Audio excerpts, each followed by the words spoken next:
You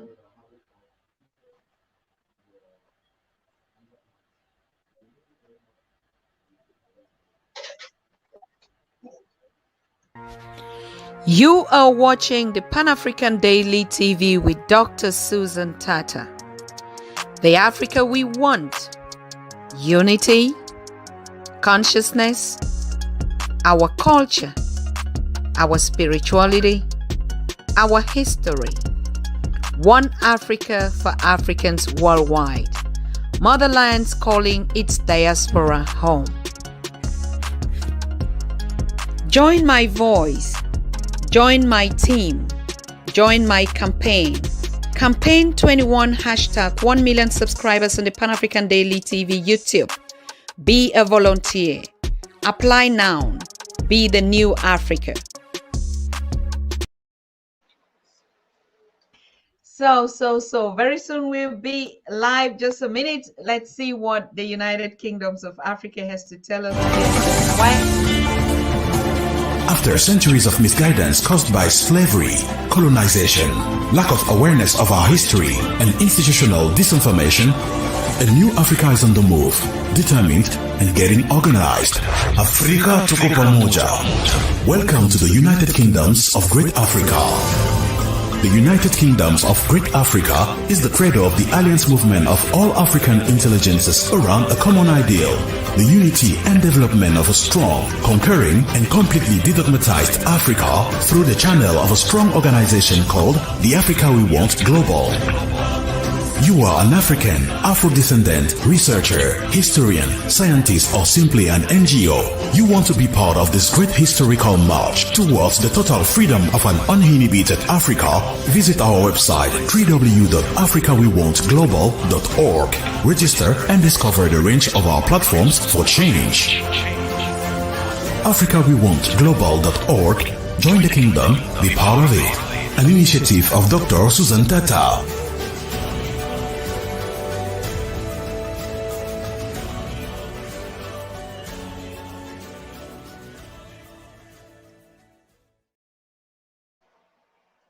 So beautiful. Good evening, everyone. And yes, tonight is or afternoon out there. I know I say tonight because me here in the studio is almost around 10:30 here out. So I hope all of us are doing fine out there, and pretty more cold out here. I don't know what your situation is out there. So tonight we have our brother Imhotep Ansar. Asar is here to share with us another perspective about the One Africa Conference. But before that, this is an incredible brother that has been doing a lot of work out there. I don't even know how to describe him. I hope all of you are getting connected, because it's been some days that we've been off, trying to put some stuff together. I've been preparing also to meet him in person at this One Africa conference. So there's just a lot going on, and the heat is on everywhere. We hear, oh, it's Detroit, Michigan, oh, the One Africa conference. I mean, I really want to put a shout out to all of you that have been sharing that information, and because the noise is really getting louder. We cannot wait to meet in Detroit to actually put a foundation and a structure to the Africa that we want. For the first time, we're connecting. For the first time, we're speaking. For the first time, we're uniting. For the first time, we're actually even going further than what people would have thought that we should have been doing right now. Everyone was thinking, oh, it's a step-by-step thing. And but you can see it doesn't. I don't even think the 50-year plan that people actually like saying, oh, it takes us 50 years because we have to think 50 years. I mean, we're Africans. We just get up, do it. Like you see, Brother Answer is a computer specialist, a researcher, a founder, an author. I mean, everything. I don't even know what an African cannot do. Anything you just said, your eyes, your ears, and your mouth speak it. It just works. So, yes, that's who we are. And I want to salute all of you. It's been a while. I think it's been almost a week. A week. And I saw a lot of comments. People were like, is she going on vacation? No, I did not. I'm just preparing to go out there in Detroit, Michigan, and meet my brothers and sisters that we've been disconnected for 400, almost 500 years. Can you imagine the excitement? So why would I come and sit here and we be talking? You know, I'm just already there. I'm already there. I just want to like even shift it ahead. Okay. So yes, thank you. I hope all of you have your water to drink, and let's mind our African business, because this conversation today is going to be quite interesting. We want to first of all know who Brother Asa is, what he's been doing, and what are his projects, because this is a big visionary. And you know what? He's also going to be one of the keynote speaker on the One Africa conference. And you know they don't just speak, they go for the there. Right. So, brother, welcome to the first time on the Pan African Daily. It's a warm, warm day because it's only you that could have maybe put us on the stream tonight, because we were already like, let's just go to one conference and then come back and then we talk about the One Africa. So, how are you doing, my brother? I am doing well. I am doing well. And I just want to say, firstly, that it is an honor to be on your platform. You have had many giants in our midst, and I am privileged to be one of those panelists in that long line. And just the work that you're doing, it is very fascinating. And I'm excited about being here, and I'm excited about your platform, and excited about actually meeting you in Detroit on April the 30th. So I look forward to our conversation. I don't know. Sometimes I used to say God gave the African everything. Bro, is that your natural voice or did you do something to it? No, that's my natural voice. Wow. I mean, it's like, I don't know, the roaring, like every other vibration is in that voice. I mean, this is so, you don't get this anywhere. You don't hear this, we have some tiny voices, but when the lion roars, the kings are rising, and everybody watch out right now. So, yes, bro, it's going to be a wonderful time to be in Michigan to meet you all.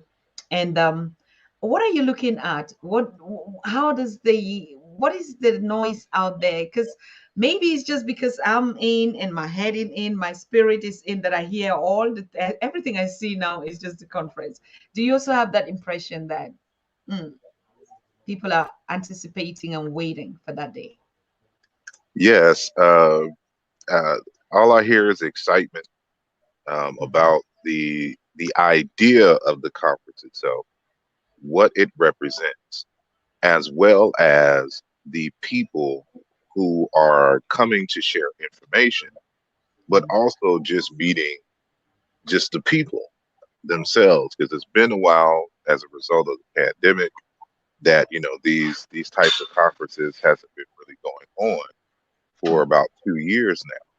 So the community has only been seeing each other in this virtual space, and so there's excitement on all types of levels, and so I look forward to meeting some people who I've only met virtually, uh, in person, who will be there. So it's going to be a good weekend, and I look forward to it. Mhm. I mean, a couple of people are just like, yes, COVID came, COVID is gone, or is will go. And for some people, people that are not Africans, let me say the Caucasians, for them it was quite like it's okay. I mean, we've been used to, being not the people to people kind of persons, but for us Africa, it has been a really kind of a pain because we connect face to face, spiritually, but also physically on a very high note. So I can understand if you say, the weight is actually on for 2 years or even 2 years plus. For us, that's really something that is unheard of, right? And yeah, so can you just describe Michigan? Are you from Michigan or from outskirts or? No, I'm actually Well, where I'm from is very nuanced in the sense that I was born in a town called Jacksonville, Florida. But Okay. because both of my parents were in the Navy, especially in my early years, I lived with different relatives. So I lived in New York, I lived in New Orleans, which is in Louisiana, um, and then we finally moved to Texas. So I spent most of my younger years in Texas, in two cities, in Houston, Texas, and in San Antonio, Texas. And so, after college, I left Texas and went to Philadelphia, and that's where I've been, ever since. So I'm mainly in Philadelphia. But as far as Detroit is concerned, I really can't give an honest personal assessment because I've been to Detroit. However, I've never left the airport. So I would only come to Detroit as a layover to go to some other place. So this will be my first time in Detroit, stepping outside of the airport and then go. So, but I have friends and family there, so I get a good sense of the layout and the culture and things down there. Mhm. But as far as Detroit is concerned, and Detroit is far from Philly. Uh, about an 8 hour drive. If I understand correctly. But 8 hours. Okay. yeah, and that's light. You could travel 8 hours inside of Texas easily. I know a lot of people on the East Coast because the states are so um, smaller. That the states are smaller and close together, so you can go to 2 or 3 states in that same amount of time. But in Texas, a good 5 to 8 hours is going from one city to another city, on different sides of the state. So, you know, that drive isn't too bad for someone from down south.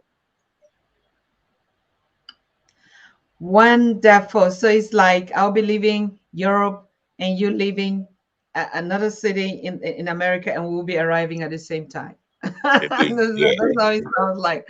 Or somebody living here and going to Africa.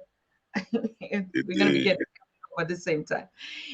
Anyway, so yes, you're joining us. You're watching us from the continent, from all the parts of the world. This conference is open to everyone. We're going to be connected digitally as well as face to face. And we just, I don't know how I want to say it again. It is an opportunity for every one of us. So you can get your ticket and you're still going to be in that conference. Okay. So you already heard all the keynote speakers, and today we have him. Tomorrow we anticipate to get Professor James Small if everything works well, but I cannot assure that. On Yes, so get your ticket. I'm very happy for those who reach out to me this evening and like bought their tickets and actually told me my tickets are ready. I can't wait to be there for us to meet. So we're calling on all of you that this is the last minute ticket. I mean, we're talking about an event that is taking place next week, Saturday. Oh, yes. And so, make sure that you're ready because this is the first time in history that we're actually going to be sharing this experience. I don't even really know what we actually will be talking about, and just connecting already is too much for us to meet and then putting in that work out there for what we see or envisage One Africa to be about. So, bro, I know we're going to talk a lot about this conference today, and we keep reminding people to get their tickets virtually. It's going to be broadcasted all around. I already see the whole media team. How big is it? Are you going to be broadcasting as well? Because you also are one of that, or you own a I won't be broadcasting. However, I will be filming, just bits and parts, and I'm gonna compile a video together of, you know, some brief interviews of the audience, people who are participating, and I'm going to put together just a brief video, you know, 5 to 10 minute video about the conference or the experience of the conference itself. So you'll see me, you know, kind of walking around with the camera and lighting the microphone, interviewing some people, but I won't be streaming. But there will be others there that will be podcasting Mhm. that weekend, and then of course those who are actually part of the streaming process for Taki. And so yeah, that'll be, you'll see me doing that outside of conversing with the family and taking notes, and you know, for people's talk and the like. Mhm. Mhm. Wow. Everybody's just like looking like, oh, but who is the guest on the show? I said, it's Brother Asar Imhotep. Can you tell us more about, I mean, your biography is so huge. I can't even start to read. I just picked out the words and I like, he's a leader, he's a champion, he's an activist, he's a Pan-African, he's a researcher, he's an author, he's a creator, he's a founder, he's everything that takes to make a leader, because we have to touch all the points and parts and gain experience here to really actually stand up to say, yes, I've had enough experience. I'm still learning. All of us, nobody really actually knows. But I mean, this is what I'm bringing to the table for us to sit together and build the Africa that we all anticipate or wish our children and for ourselves as well. So tell us everything about you and before I meet you in person, but for the audience that will be watching you now, what have you been doing? What are your experiences? What are your challenges? What is the knowledge about Egyptology and all these centers that you've created? How long did it take you? What was the purpose? What actually motivated you? Like, yes, I have to stand up. I'm the voice. I'm the chosen one, and I'm taking the front lead. What is it? Tell us.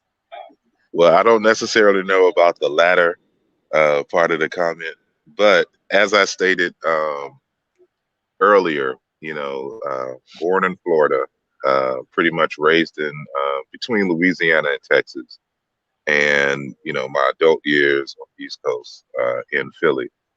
And you know, while I was in undergrad, I was in for computer information systems, and I minored in African studies, African and African American studies. And you know, how I got to the Egyptology thing, I went to two schools initially. So the first school I went to was Southwest Texas State University in San Marcos. And then after my second year, I transferred to the University of Houston. Now, this is significant primarily for this reason. When I went to Southwest Texas State University, there was no African studies or African American studies programs or departments. So there was no classes that you could take, you know, to learn more about our history and things. So, you know, we had to create organizations and do self-study. And, you know, it was this one organization that was created called Kumasi. And Kumasi, you know, we would study throughout the week. The meetings were held on Wednesday. So we would study throughout the week, and then somebody was assigned to do a brief presentation at the beginning of each meeting about what they learned during the week. And then, you know, we would have some conversation, and then we would have some new assignments and some new readings or continued readings, of like we were reading like a text with several chapters, right? And so when I transferred to the University of Houston, they had a Black Studies program. Now, keep in mind, when I first got there, my focus was in accounting, right? So that was the degree I was pursuing. And so while I was at Southwest Texas State University, they did not require you to have a minor as a requirement for graduation.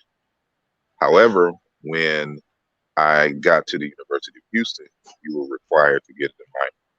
Now, what's interesting is when I got there, they gave you a choice of, minors. And so it had to deal, since I was in the School of Business, it had to deal with kind of world studies. And so, you could take Asian studies, you can take Latin American studies, or you could take African studies. And I saw the African part, but I didn't realize like that was a separate, uh, minor. And so I went to the African American Studies uh, program and started taking the classes there. So I took 12 hours of those classes, and then come to find out that none of them counted because I was supposed to take African Studies, continental African Studies. So me thinking they're all the same. So I had to go and take an additional 12 hours, for African Studies.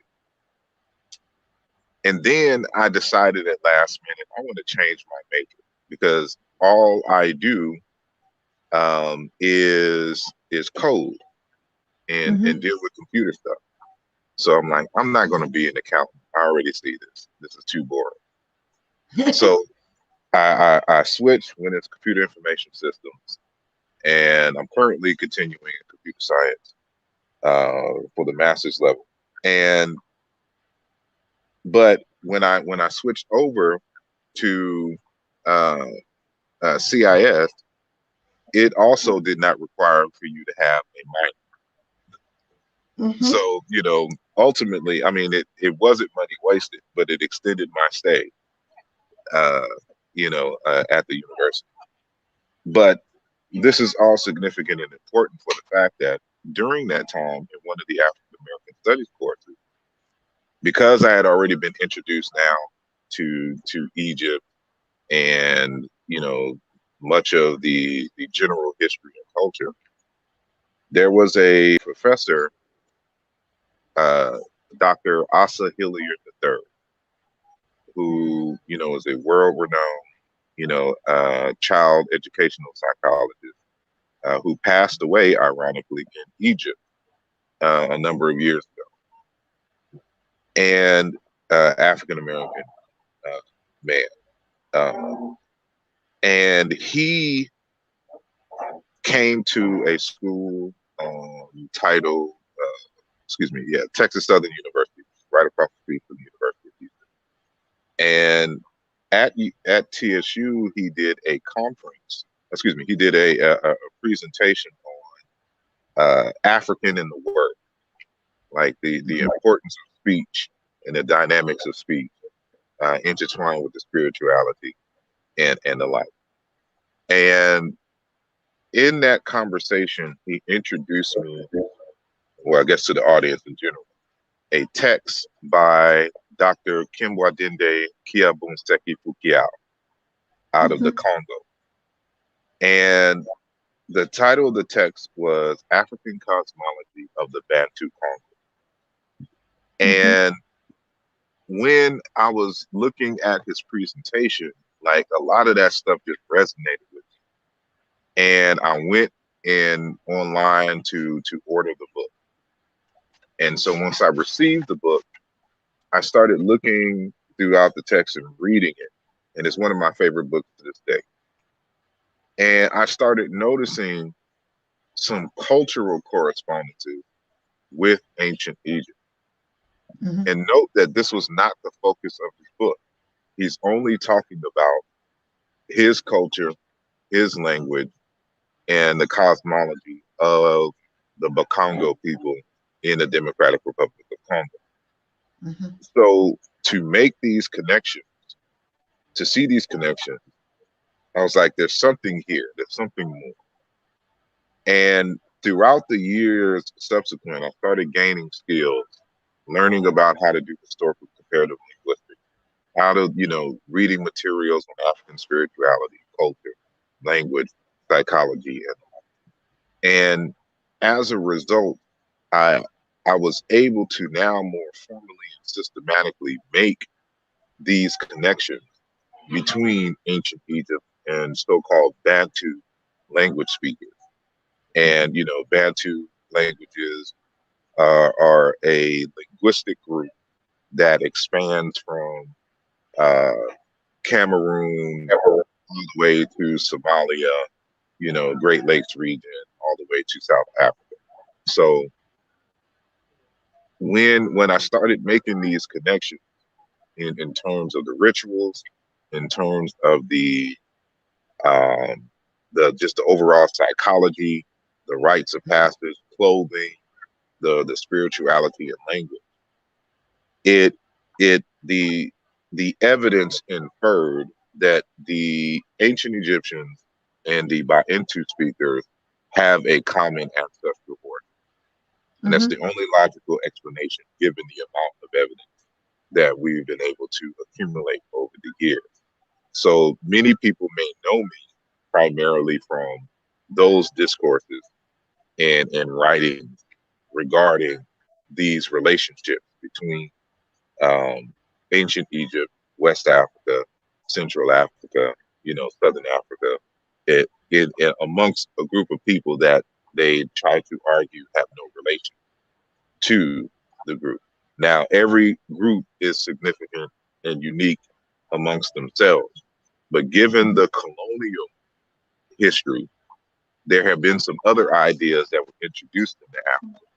And unfortunately, many African communities did not have writing.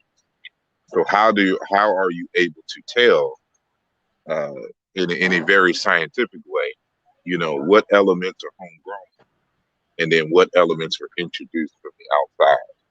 Mm-hmm. Given that a lot of the records now, emerge as a result of the colonial experience. So that's Mm-hmm. why the ancient Egyptian data becomes very important because now it anchors you in time before colonialism. So when you're able to establish those types of connections, you know what was ancestral and what was filtered and remained in the daughter groups from the parent culture that existed at some unknown time, in the past. So in summary, you know, my works have been kind of focused on the deep psychological and cultural linkage between African people, and I use a variety of different tools to essentially make those arguments. And it's especially good for those of us who are in the diaspora because there's retentions that we have, but we may not understand the full cultural nuance to why we do Mm-hmm. those things, why we speak this way, you know, Mm-hmm. um, and the like. So I hope that answers your question in a nutshell. Absolutely. Very correct. Even us on the continent is the same thing. Mm-hmm. That it took me a while to understand that. For instance, the people of Ivory Coast, they walk slowly. They take their time. They're slow. Everything. And I but I had that experience and I was like, but why is she just slow? I mean, a sister that I know, and they said, no, it's in their nature. I said, what do you mean it's in their nature? And so even though we just all of us, the really cultural differences amongst us that you can actually tell. And like they take their time, even the way they talk, even the way, they're really extra slow than we already know we are slow. I mean, as compared to the functional, the linear people, we the multi-actives, we know actually we're slow, but they actually is some other cultures among us that are slow or even faster as well. So, but what is the unique characteristics that you say? For instance, now we're talking about the one Africa, and Mhm. what would actually blend us? What is it that you see like similarities in the culture for all of us? It means we're still diverse, even on the continent, isn't it? Indeed. Well, there's several factors, and I'm reminded of an author out of South Africa, Mm-hmm. the late Jordan Ngobani, and he was a Zulu author, who lived during the time of apartheid.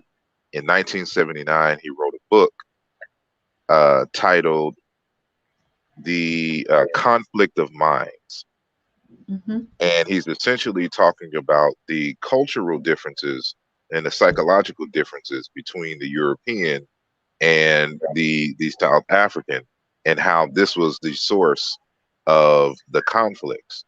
And what he articulates as one of this is this kind of perspective or this bias towards the human, the person, the being human. And like he was exiled because of his writing. Well, during his exile, he went to West Africa, I believe in Ghana and Nigeria. And he was stumped because he thought the attitudes toward the person, these underlying cultural nuances that he had amongst his people, the Amazulu, were unique to him and his group.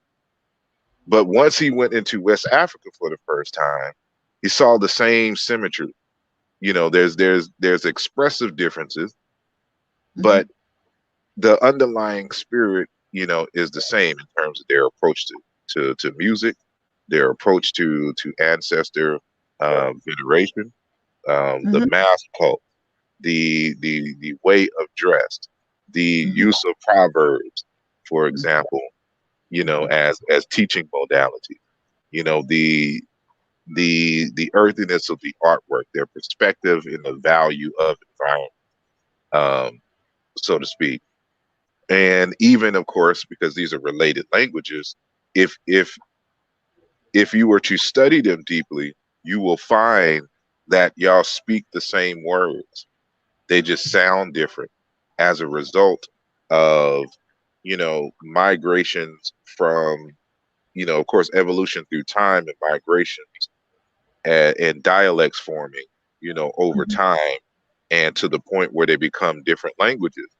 But when you put them side by side and you note the pattern in the words and the speech, you like, oh wow, these are the same words. And so so even in language, even though it sounds different, you're using the same words for Mm-hmm. these very fundamental concepts of life, right? Mm-hmm. So, for example, in ancient Kemet, there is a foundational principle that, in our Egyptology speak, we say ma'at, right? Mm-hmm. Yes. And but it's not really pronounced ma'at because the ancient Egyptians did not write out their vowels. And ma'at consists of four consonants in sequence. And so their script, the hieroglyphic Seshmet script is just all consonants. And so, but when you do the analysis, and I'll show this at the one Africa conference, the word Ma'at survives in Kikongo as the word Inungu. Now Mm-hmm. of course, we're saying it wrong as far as the ancient Egyptians, but Ma'at and Inungu do not sound alike, right? And this is word for truth, justification, perfection, and the like. Mm-hmm. Um, but it sounds totally different than in the Basa language in Cameroon, Mm-hmm. for the word boka. It's the same word. These words don't sound alike. But if you understand historical comparative linguistics and know how to map each sound to each sound, you'll find that these words are alike. So I'm pretty sure you've heard people from the diaspora and amongst the Yoruba, of course, say the word ashe, right? Mm-hmm. The word ashe, meaning a command, power, Mm-hmm. the ability to make things happen and to multiply and to flourish, Mm-hmm. right? So, but it's found in ancient Egypt as the word wester, meaning power means all the same thing. Mm-hmm. So the Yoruba language, they've dropped a few sounds. And so now all we say is ashe instead of the whole wasiri, and Mm-hmm. that you find in the ancient Egyptian. And so, when it comes to, for example, mummification, words for king, words for heart, the the sitting, like when you go to places like Ghana, when they sit the Mm-hmm. king, they sit him 3 times on the stool. Mm-hmm. You'll find the same rituals in Central Africa, and the the relationship where there are leopards and panthers, like the leopard skins that you'll see all in places like Benin, Togo, the Congo, Kenya, South Africa, amongst the Kosa, the Kosa and the Zulu, etc. Even in ancient Egypt, like these societies, these use of these patterns or whatnot, and the idea, like in places like Central Africa, that the leopard is one's double, Mm-hmm. one's spirit double. You know, Mm-hmm. you You're find the talking. same thing in ancient Kemet, and so there's just many different nuances. I hear about these Jollof wars. You know, between Nigerians, um, the Akan and the Shanti, folks, and the people of Wolof in Senegal, Mm-hmm. right? And what I mean by the Jollof is Jollof rice. So not a real war, Mm-hmm. but who has the better, rice dish? It survives here in the United States. We call it jambalaya. We've added some other things down in the places like New Orleans. So like our taste in food in terms of spices and the like, and what we do in terms of soups and sopping, with certain things like what people would do with fufu and the like, and there's it's just kind of universal, and then of course some things are the result of trade and migration. So you'll see a lot of cowrie shells, for example, in West Africa, and you see that it is being used in all types of artwork and jewelry or whatnot, but cowrie shells come from the eastern coast of Africa. It was a Mm-hmm. result of trade in Egypt that happened in Western Africa that you get. This is why we got the cowrie shell, and so everybody, because they have a similar culture, said this is good for art, and you see it on all the artwork, and not just as a form of currency, or even amongst like the Yoruba folks who use it for divination, you know. And we still use it as divination in the diaspora, for those of us who have either maintained or have adopted the spiritual tradition coming out of Nigeria. So there's many things, hairstyles, the braiding techniques, and the geometry, you know, uh, architecture, in terms of house design, and the art of burying one's ancestors under the home, and even in like places like in the Dogon, how they divide their societies as upper and lower, and how they have the ancestral shrines towards the feet, because they see conceptually the society as a human being. So there's a head, there's arms, and then there's the feet, and always at the feet is the ancestral shrine. But it makes sense because of the tradition of everyone, not everyone, but many societies burying their ancestors in under the house. So they're always at the feet, Mm-hmm. of one. So you see that expressed, but it's the same thing in ancient Egypt. That's why all the pyramid tombs and everything are what we call the north, but which was technically their south, because they had a kind of reverse orientation. Their north was our south. When we think about Africa today, so they dealing with the flow of the river, and so Mm-hmm. upstream was in of course in Ethiopia and in Congo, and then it flowed out into the Mediterranean. But that was their south. If you find most of the pyramids and the tombs in that same orientation, and so there's many different ways that we all connect. Um, just little nuances that, and especially with the women in terms of the, their expressions and the types of jewelry and stuff that they wear, even not being connected. It's the scent of life should be lived like art, that you find these common expressions among the people. So um, I could think of others, but uh, for the sake of time. I mean, I like this topic because I mean, this is really the in depth of what we're talking about when we talk about our culture. Most of Mm, us, actually, I think Professor James mentioned it, that we have to start going into, that deeper knowledge of understand what is it when we say the African culture. mm, And most of us, like, all right, we wear the print coming down from Holland or all that, and we really like. But if you look at even the cloth, like you said, the fabrics or the carvings, you could actually see the stories of everything that our ancestors were doing. They wrote everything. Now when the European came and said we were just stupid people, like we were running in the bush, like we never had anything, and you just go back to the original fabrics and they still do it today. You could mm, see everything was a symbol of something, everything was a story, everything was a community.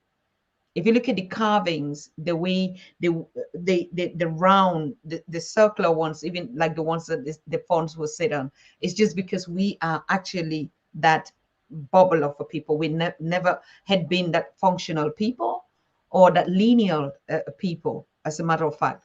So it is really sad, but that was the way it was supposed to be. Now, even getting into ourselves, do you think one of the reasons actually why we think we are one, actually we have characteristics that we are different, this diversity, when we talk about diversity, that we just look at the color, so we don't look mm, at the thinking or the art of doing things. How did the people in the South deal with issues of breastfeeding, issues of women in the community, and the roles that each one had to play? And these are critical little things that I think even from the beginning, before the colonial came, prehistory, we had this difference, but we didn't see it as a difference between us. We just saw it as how we were raised, how we were taught, similarities in other, and we fused together. But this idea of we just forgot, we don't even read the signs, we don't even know what it means, and that's why we don't even identify with our cultural like artifacts, because we cannot read the writings of what our ancestors were telling us in this craft. Why did they take that time to build something apart from the pyramids? Even just the clothes that we wear, we just see sculptures on it, or colorful animals, or whatever. Why would we do that? Why did we not eradicate some of these structures to just say, huh, all right, we were after all bush people. mhm. Um, well, I can say, and just to agree in terms of the writing, for example, in Congo, Fukuyao talks about how they would tie ropes in a certain configuration. And the Mhm, person who could read the ropes understood what had happened in what time mhm, period at a certain thing. But he also mentions that because of colonialism and the outright laws which banned in certain parts, especially in Congo, the traditional educational system, many of us have not been able to go to those institutions to learn how to mhm, read those carvings and like we stopped going through initiations and the like where all of this was taught. So the colonialism totally disrupted the way that we relate to each other, the way that we communicate with each other, not only in terms of current, but in terms of the future. So this is why we carve, and these symbols mean this, because we want to not only speak to the people who's living with us now, but to the children unborn, because we're trying to transfer values, to the generation, because we're trying to keep community together. So, these deeper aspects of why we're kind of separated from that is because deliberately that was the rules of the colonial period. And so, more and more people, although slowly, are starting to ask those questions. Well, what did this mean? Why did they do this? And we're trying to record those fragments of people who were still in those traditions, which is why people like Fupiao was and Dr. Malidoma Some, who just recently passed, and Credo Mutwa, for example, people who were initiated into their their life, like Jordan Ngabani is another one, who was initiated into their culture, but who were also educated in the West in a way that they can write down and communicate, exactly the process and what this means and happens. So unfortunately, those few remnants that still adhere to the traditional ways and educational system aren't necessarily also involved in the so-called Western style education as well, and so unable to communicate with people who have been educated that way.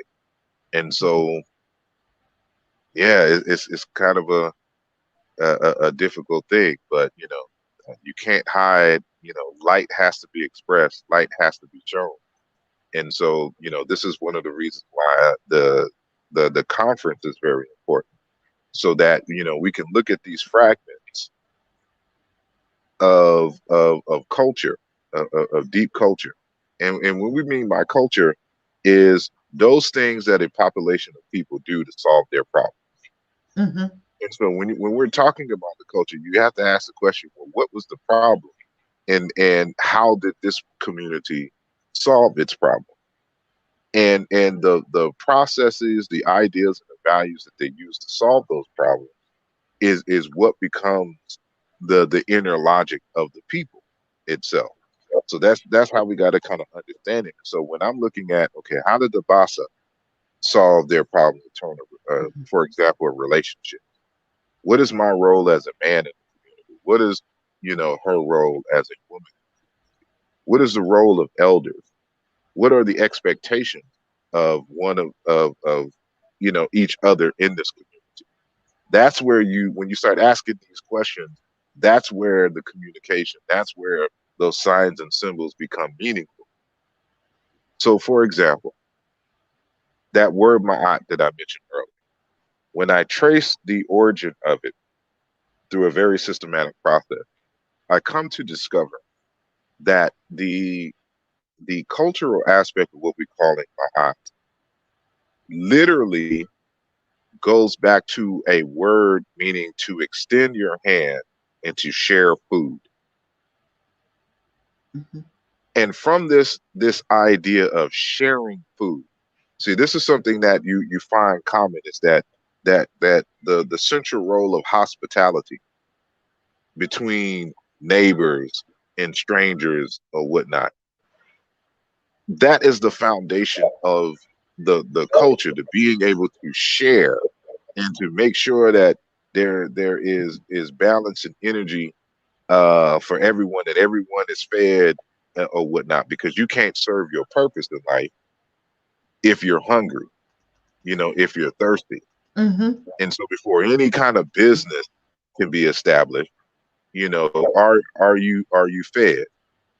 Do you want some water? I see that you started off the conversation making sure that everybody had their water, because if you can't pay attention to the conversation if you're thirsty, and hungry, and so that is the basis, and that becomes a whole religious system. It's the sharing of food, and becomes the basis of society, as a whole.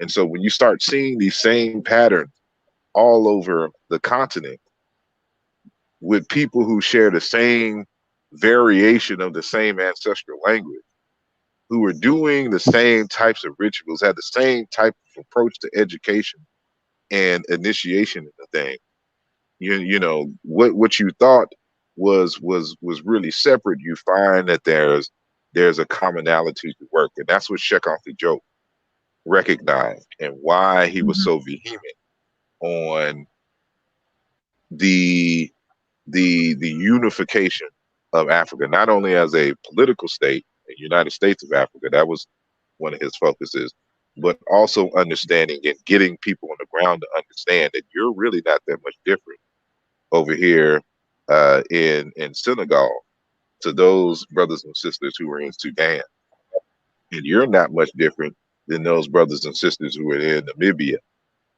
or those who are in Mozambique, and of course in ancient Egypt. So if you understand your common culture, your common cultural trait in language and underlying psychology, then now you have a basis to come together for a United States of Africa and to start Correct. working with each other and trading and to build, an economy to where we can better defend ourselves from outside. Hmm. Hmm. Very correct. Um, we were having this conversation with Baba James a couple of days ago, and we trying to talk about the issue of education. We keep talking all the time, like, our curriculum, our education. And sometimes I really like, when we were growing up, it was like a pattern. You have to go to school, and even your mom. And sometimes I was like, oh my God, they actually, just like you said, did so much harm to us. So much harm. How I wish that those schools we were going there were the schools that would have to teach us, who we were or the things that we do. But we just acted as the spiritual beings, but we could not actually, like now in a more scientific way, say that the reason why I did this was like this. It was just normal that, you just did those things that you saw your mom, that you saw your father did, and without even questioning some of these structures. But I realized, always being inquisitive as I'd been, I saw my great grandmother, and she Mm, had tattoos. She had tattoos. She had a piercing, and she had the ones on the ears, a couple of. And I was like, wait, how come you had a tattoo? And if you look at more Igbo Yoruba cultures, also they do have it. But this was really the tattoos that we see today. She had it, but like a stamp.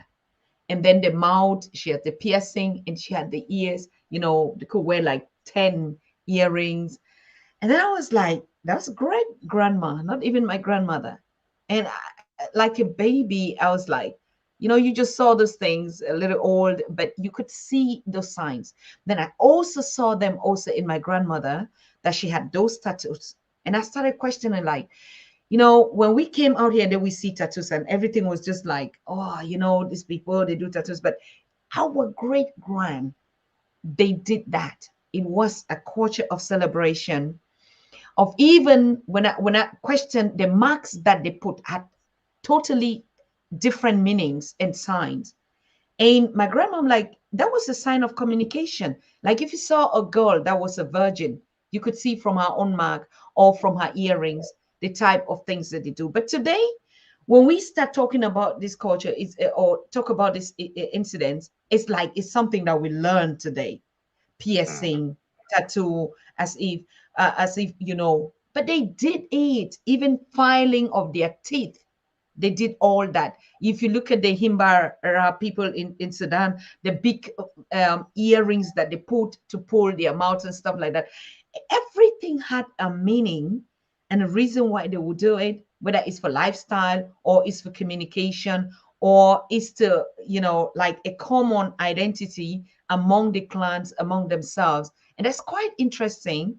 Because today, when we're talking about building the Africa we want, because of this too much melange, we can't even see those particles that we need to start fitting together before we even understand ourselves.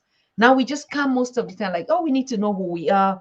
We need to understand ourselves. And sometimes I'm like, wow, to really understand ourselves, it's exactly what you're saying. Indeed. Or if you would have to design a curriculum, for Uh, instance, what is it that we're going to put on? What will well, be mentioned to? well, I want to take a step back to the comment that you made about your great grandmother and the tattoos and the piercings in the jewelry that she had on. I like the way that Jordan Ngubani put it Mm-hmm, when the who I mentioned earlier, who wrote the book um, Conflict of Minds, 1979. And how he articulated is that when you see these signs among African people, you should understand that this jewelry, these clothing, these markings are a commitment to an ideal mm-hmm, that the community has generated for itself. mm-hmm, So this is my commitment to this ideal. And I think that a lot of times we don't really, I'm thinking collectively, dig into what are the ideals of the community. What type of human being does that community desire to create? mm-hmm, Because once you understand that, then this is where the curriculum comes in. The first thing you got to understand is what does it mean to be human? And what is the ideal human being? Once your community has understood what the ideal human being is that your community needs in order to thrive and to survive, then you create the institutions and the curriculum around that. I share. You Mm, get what I'm saying? So mm, one of the values, of course, in any type of nation building and sustaining is family. It's always family first. So in the early stages of the part of the curriculum, I would start off with introducing this one framework that that whatever we're doing, it should answer four fundamental questions of life. Who am I? Where did I come from? What is my purpose? And what must I do to fulfill that purpose? mm-hmm, Right? Then I'm going to assign the students their for them to go into their personal family and to start tracing lineage as far back as possible and to notate what your relatives have done and contributed to the family, and or even if they did wrong, is whatever. It's you're documenting and understanding the history of your personal family. Then you can go on to the other folks and to see what great person in your community or society and larger. But it always starts with family. You should know what grandma did, what she went through. What was her likes and dislikes? What did she like to eat? What she didn't like to eat? What did she like to drink? Why does she do what she did? What was the life experience that shaped the way that she did? What did they do then that we don't do now? And then acts more fundamentally in terms of its value and weight. Like it's stuff like this. It always starts with the immediate family, and mm-hmm. then you go on into other structures because again, you want people to value and to understand and to know who they are. So the four fundamental questions: who am I? Where did I come from? What is my purpose? And what must I do to fulfill that purpose? and then, because all of the other things kind of gravitate. So like if you have a liking for mathematics and numbers, calculating, of course you can go either into business if you have some ideas, or you can go into other type of scientific fields, like in astrophysics, or in the chemistry and the like. If you like, since maybe you're more so of an artist, you like to communicate more abstractly. You know, there's lanes for that, but you got to kind of understand and see, who else in your family, had these particular traits, because now they become a resource for you. So this is why it's important to know your family. You always want to start with your family first, and and then we can get into the larger, societal curriculum, in terms of, just understanding Africana, Africology in general, human beings evolving in a certain way, and migrations and language, and, how these cultures and similarities, differences, interactions between different groups, and, the environment. You know, Part of the curriculum has to be what environment do we live in? What are the resources that are here? What botanical, uh, plants and things and medicines exist around us? How do we, take advantages? How do we contribute back to ensure that these resources are here for our unborn great grandchildren, et cetera, et cetera. And so, it would be kind of centered around that. And then, the spirituality component.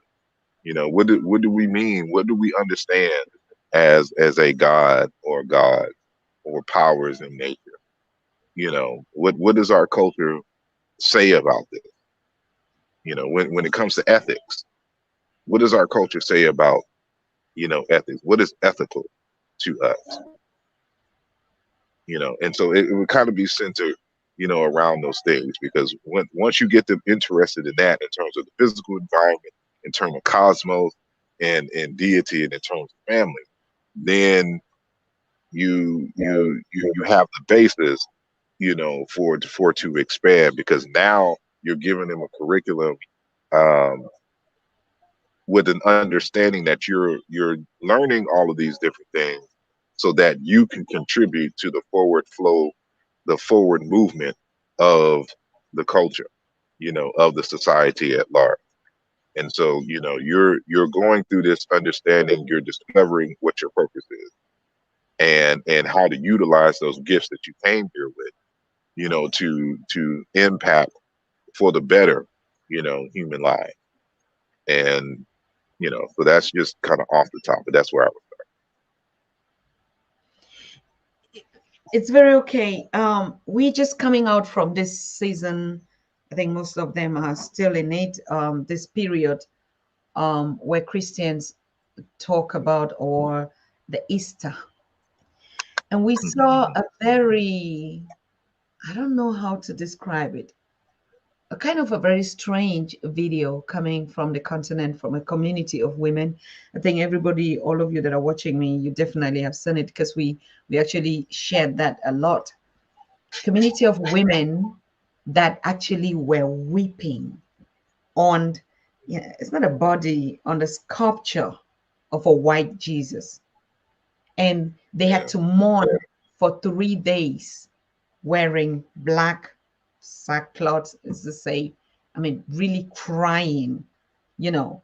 And when we look at incidents like that, and then you even say, even if it was real, even if it was a reality, all right, but the culture, or the whites, or the Caucasians, whose Jesus in that image is, don't even do it. And then you try to kind of like think, like, okay, just like, let's just even play around and think that you see a group of white people crying over a black man as sculpture black. So you're talking about psychology, and the kind of underlying, mental I don't know whether it's mental or what. If you look at that wailing, and then you even look at the challenges that we're going through, probably in our villages or in our community, people actually don't express that kind of emotions when some things that regards us is supposed to. And then we begin to see how many generations actually have separated from the spirituality, from the spiritual way, the communal way that we did things, to getting right up to this point. And the big question is, if my mother is doing that, so how far did he come or she came, to raise me up in that ideology that I'm even now a daughter and she's still doing it. You know, I try to put a lot of things together. I really don't just throw something. I really ask. And because we're looking for these solutions, how would you define something in that kind of a situation in which we find ourselves? How deep is this harm? And how many generations can one just look at something like this and then teach people that no, it's not, or it really will require something extra? Ooh, that's a difficult question to answer, for the simple fact that this is, to my knowledge, really kind of new for human history. So we don't have a blueprint from an earlier group who had to go through this. And, ultimately it's going to boil down again to values. Now, the word value essentially comes from a root meaning power, right? Mhm. And when you have these other groups who came in and forcibly made you abandon your culture and your religion and your way of life, ultimately what they did was a devaluing process, Mhm. making you devalue who you are and who your ancestors were and the way that they looked at the world. So for them, in order to sell you that they were superior, they had to devalue Mhm. in all aspects. So remember, value has to deal with power. So they Mhm. had to decrease power because your ancestors make you powerful. Mhm. Your ways of doing things make you powerful. But I can't, if you are already powerful, why would you need to adopt anybody else's way of doing anything?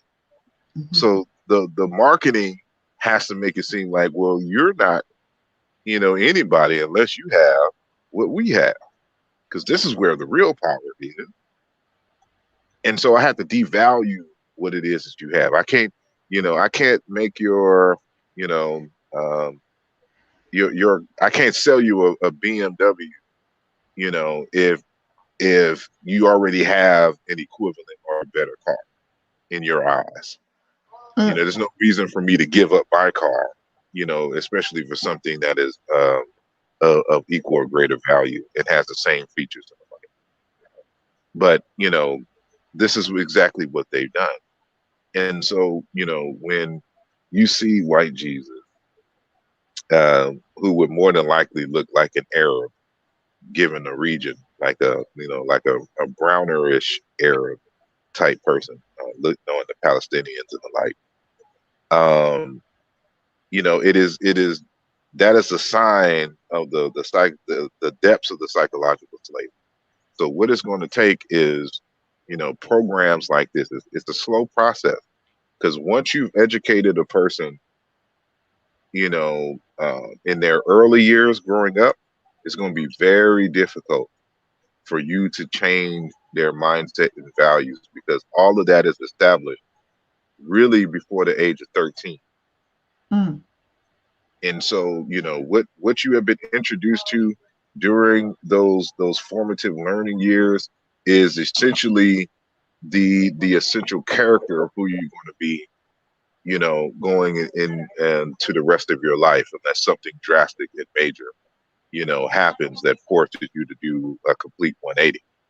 But it's really going to be for those who are out of that mindset to be able to create those types of institutions and curriculums and learning to get them before, you know, they reach the age of 13. It's going to be more difficult to try to get adults to understand the value in themselves and in their people and in their way of doing things. You know, to abandon what the foreigners have given them.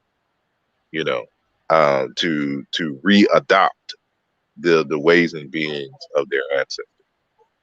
And so it goes back to the question I said: what type of human being does your culture need? Once you understand and lay out and understand what that is, then the institutions and the curriculum for the society is built around that. So even like with the ancient Egyptians, you know, like their ideal human beings were Osiris or Wasur and Aset, Isis, right? So we understand that they're principles, mythological characters, but these are the ideal human beings. And everything is created to facilitate that type of development so that you become an Asar, that you become an Isis in that community, because these are the characteristics that we deem and to be the most valuable. And we need to come together as a collective to ensure that we get as close to that ideal, you know, as possible as individuals within this community, so that we can better serve the society. And so, you know, you're going to have to be able to have that curriculum fully formed, so that, you know, they and it has, you're going to have to show that being who you are is valuable and that you can survive and even surpass what others, what the foreigners have given you, you know, given your own culture. People got to see the culture working for you, you know, in terms of your interpersonal relationships between man and woman, in terms of your children, you know, in terms of your sense of style, even if it's the clothing or whatnot, you know, when an African woman comes into the place, you know, with her full African garb, it's just a royalness that you sense that you would not get if you see her in foreign clothes, or her with some blonde perm hair or whatnot. She got to see, the young girls got to see you with your natural hair and puff, looking beautiful and regal. You walk the street, you being successful in the life, and so they can see, you know, they have a model to emulate. You know, and so, you know, even the society has to create those types of myths with people that look like you and people who come out of the community looking like you, holding the values and being able to tower over life's 1001 challenges, you know, built from the built from the processes and the cultural problem solving techniques that the community has been able to give the individual. Once they start seeing that on a regular basis, you know, they'll be able to first entertain it, and then you can have these conversations, introduce them to history. These are some important people in history. These are some important events. This is why you do what you do, and they'll be more open to it. And at the heart of all of that, it has to be love. It has to be done out of love. It can't be done out of spite. We can't try to dehumanize our brothers and sisters who are in that mindset, because we understand why they're doing this: colonialism and the invasions and the like. So if we understand how that process happened, then, you know, out of compassion and love, just be good to them. Your goodness and your love being shown to them will do much more than just trying to hit them with facts and information about Correct. it. So, you know, those are the things that I think of given the question that you asked. You're very correct.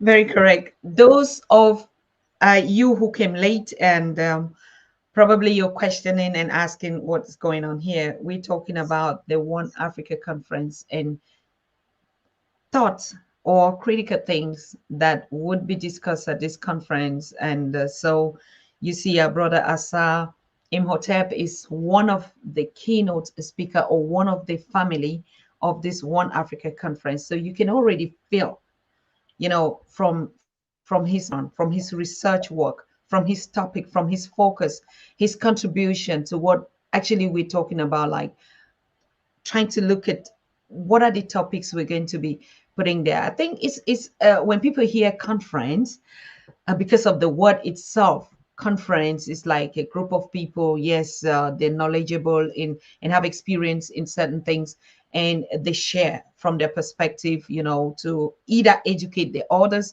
or uh, to put a point or to contribute something to knowledge. But this One Africa Conference is more than just speakers that would be presenting from the research work or stuff like that. It's going to be more of a workshop also. It's gonna be more also on putting really like us globally on the table and try to see what are the pieces that were taken, how can they even form, and then we begin to understand, or like we had spoken one time here with King Maponga, that we need to assess the continent and its people.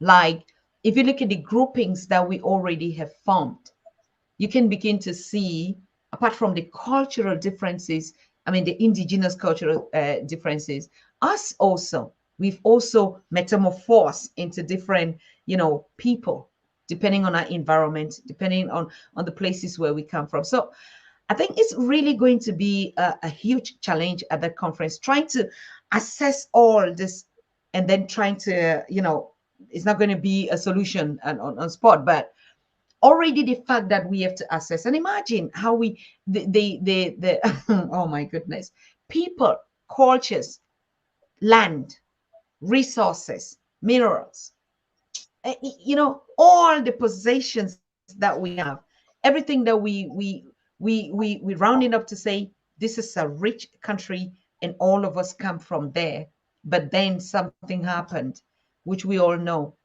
So I think, or I don't know whether you see it that way. It's a question that I'm trying to, like, from what I know, it's going to be more of, yes, we all have these ideologies. We all have written all these books. We all know from the perspective that they were saying. Do we say that if we want to, we're taking into the studies of anti-job job or the others, it means we have to go back to that? Or we're going to look at what do we have now? What do we have to assess it? I think it is going to be multi level, because you have different speakers from different backgrounds, and it's going to be making different contributions, but they all have one aim, and that is to, again, to show the continuity and the unity of African people, and to take inventory of the best of who we are and what we've done, so that Mm-hmm. that becomes the foundation for moving forward.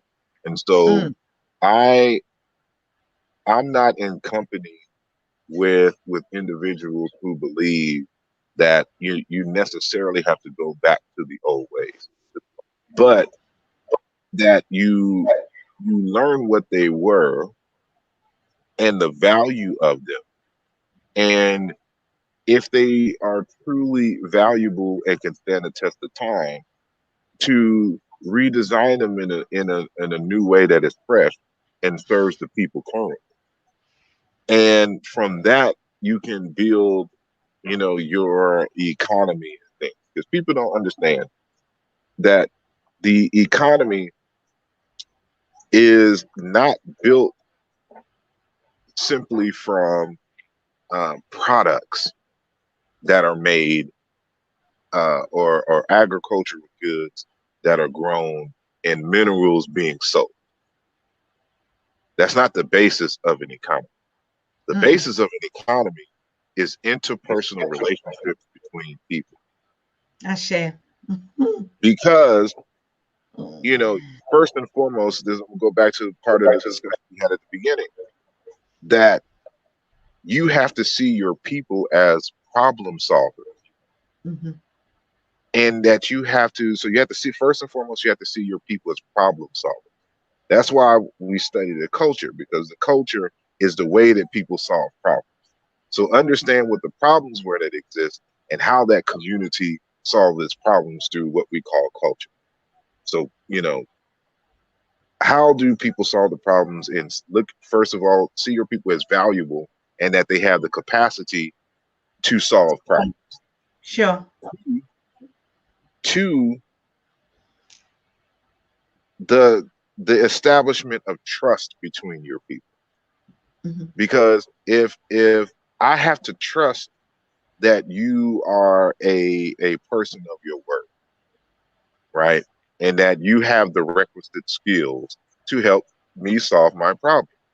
Once I feel that I can trust you in your company or your family establishment, then I can reach out my arms and give you money for you to help solve my problem. If I'm hungry and I don't feel like cooking, I'm going to go to your restaurant because, you know, I love and appreciate how you cook, and I trust that you're not trying to harm me or scam me or whatnot, and we can do business, and that's how it is exchanged.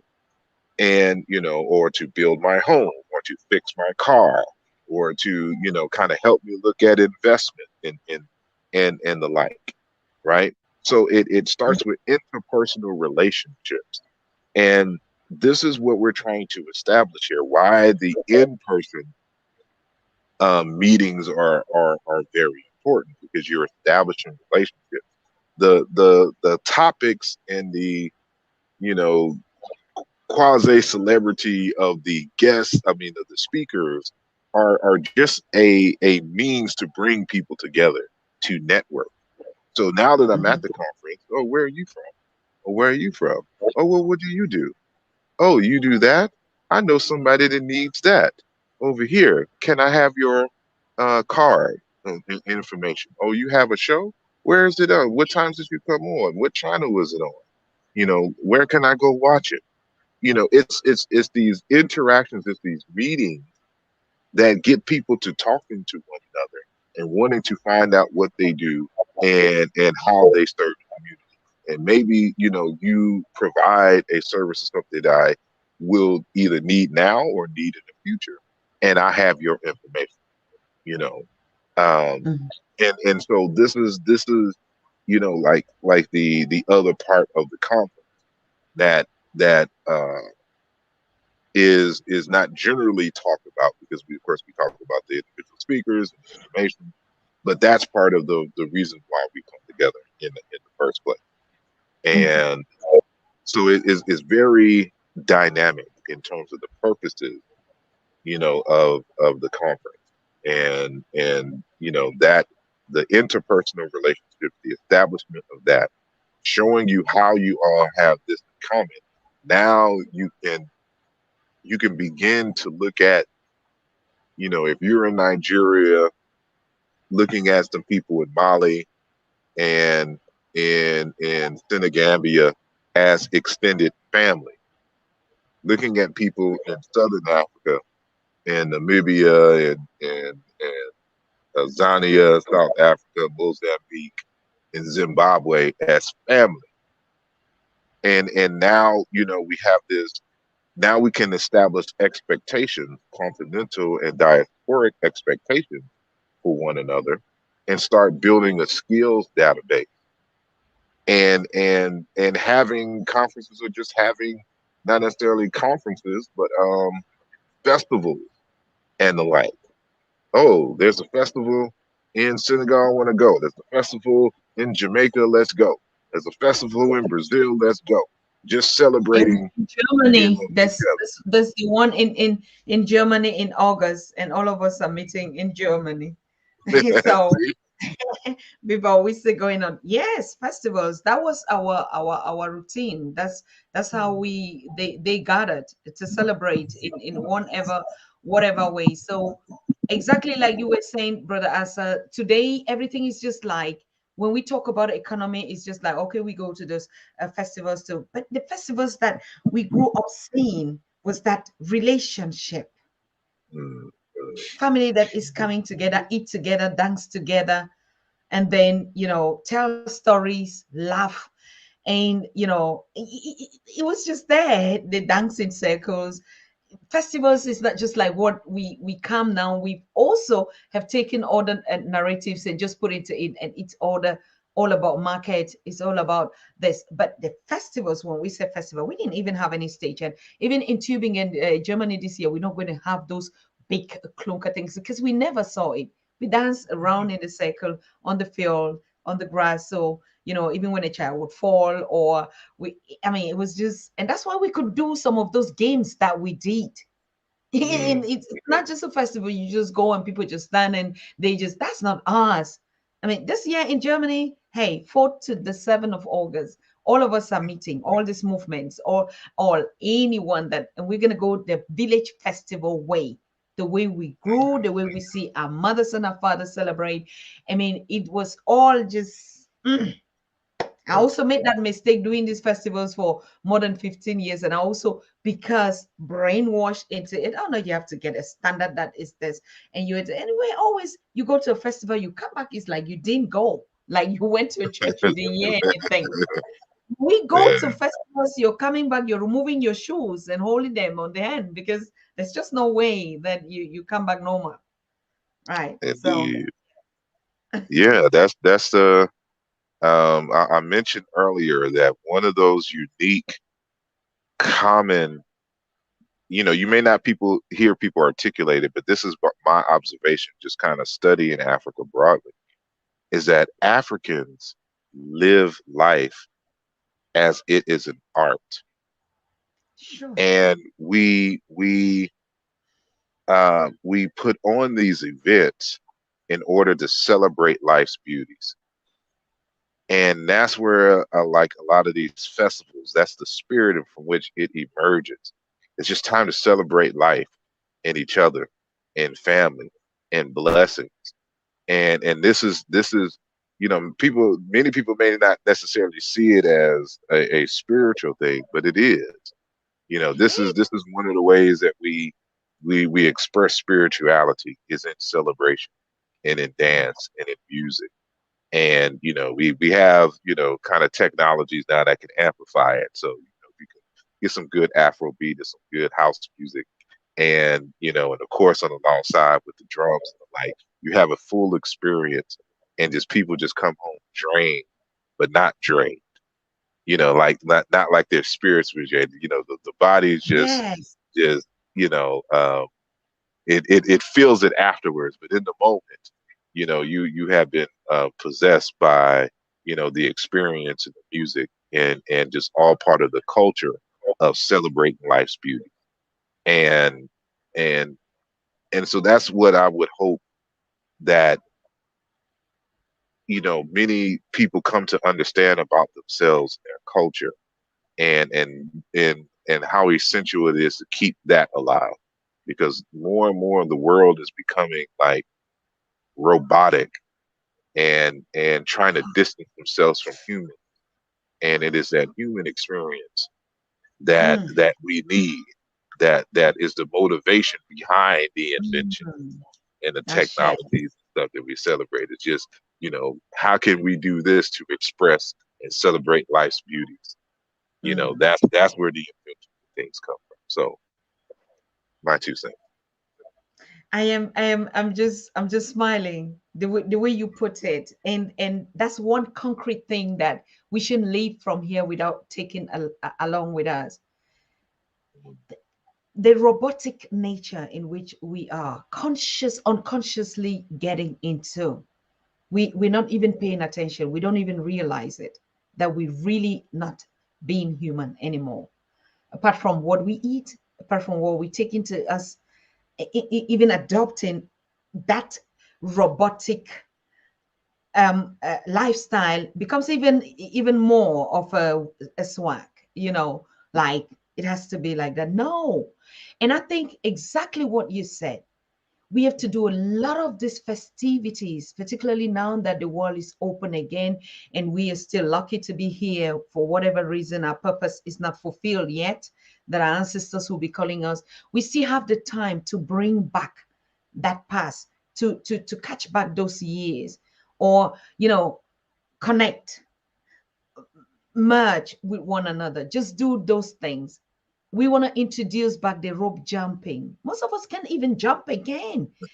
And you go, when we saw our mothers in these festivals, they had babies, they had us on the back, and they were doing the rope jumping. And so the attitude of sport, the nature in which we did our own sport, like you said, everything was just about spirituality. Everything we ate together on the same bowl, on our plantain leaves with our fingers and our hands. That is a lot of spirituality. You cannot define that process just from eating. That one, you can write a book about it. And then the different games that we played, the different stories, you know. And now today, everything is just like, either we, even if we want to do our fashion, we have to look for very skinny people that has to do fashion. Oh, we're not skinny people. I mean, I am really, you know.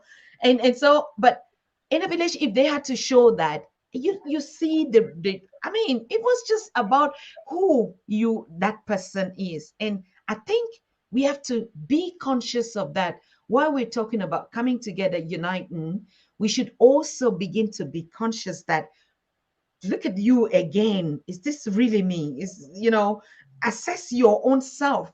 Take a look at you a couple of times. Like, was I like this before? What have I changed? And if I've changed, how do ask one another, how do you see me now? How was I? These are all exercises that even during the festival days we're going to do. Just try to assess ourselves again, because most of the time we just functioning, we're not paying attention. And I think that's also one thing that I would love us to do at the One Africa conference. You know, like sometimes we just stand in 2019 when Professor Pielo Lumumba, we held hands. Yes, in the community, we just held hands and do the kind of mbolo. I mean, if you know the basa mbolo. Mbolo, we just went around, you know, dancing in the circus like we always would do. And he was like, I cannot remember how many years I've not done the mbolo thing. So I think culture, activity, trying to match the words of trying the academic way and then just going back to the normal village way. For me, that's what I am coming to the conference to do, to bring this village girl thing to us, because we've been out of it completely.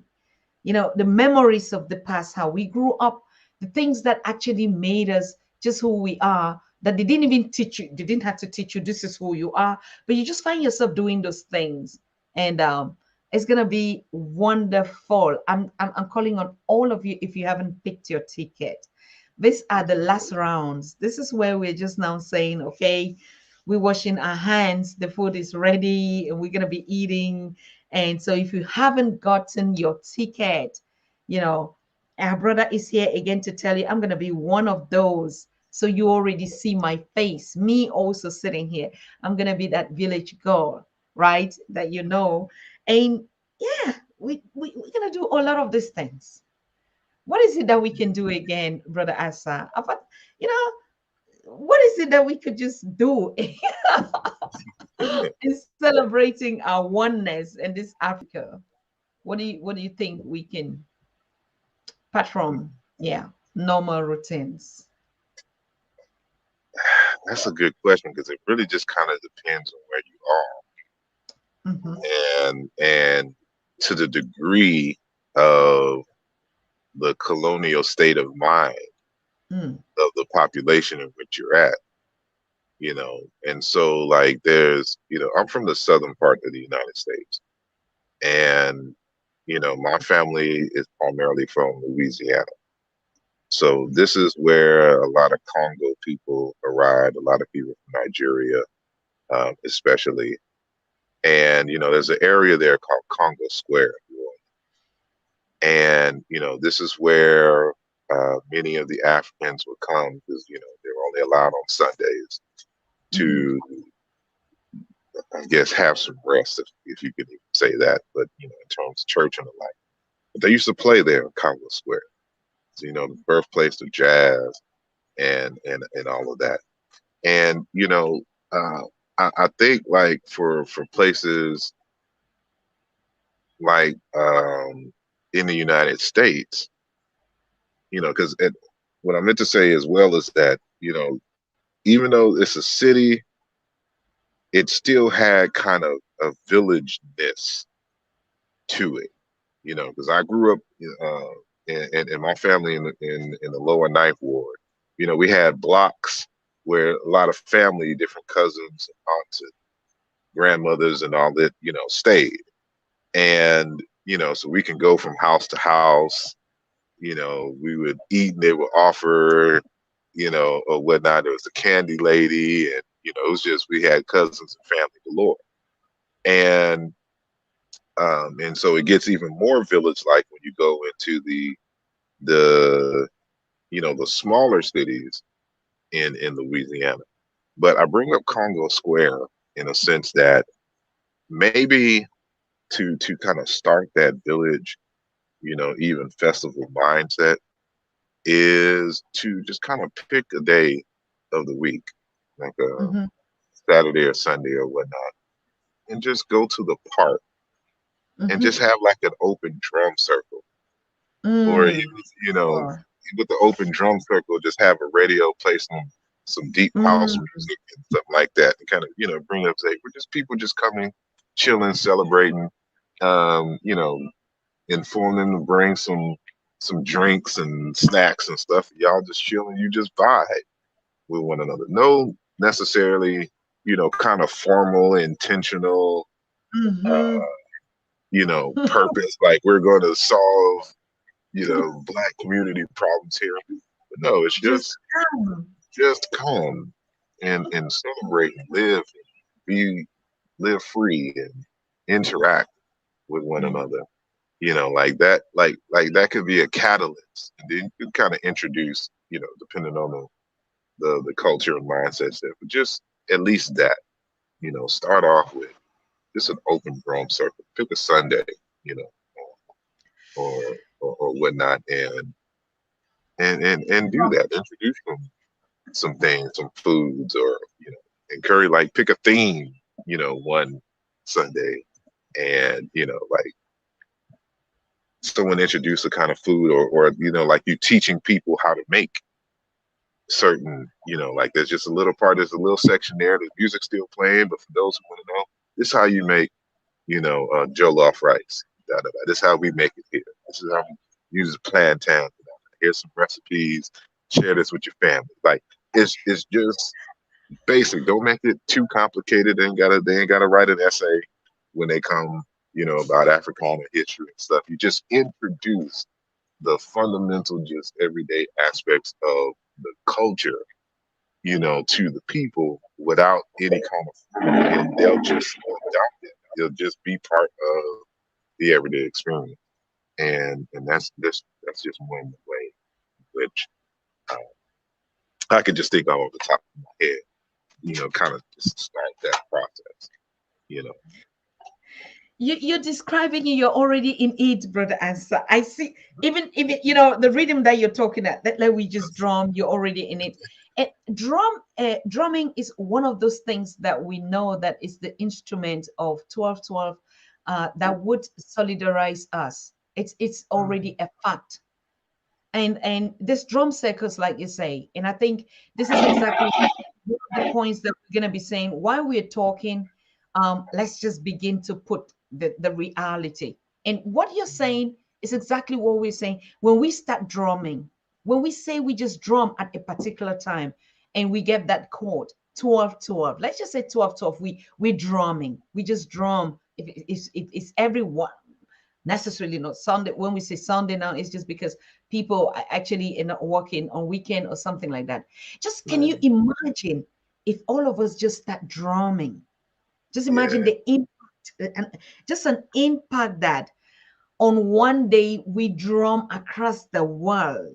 The vibration, the connectivity, something that will actually tie us.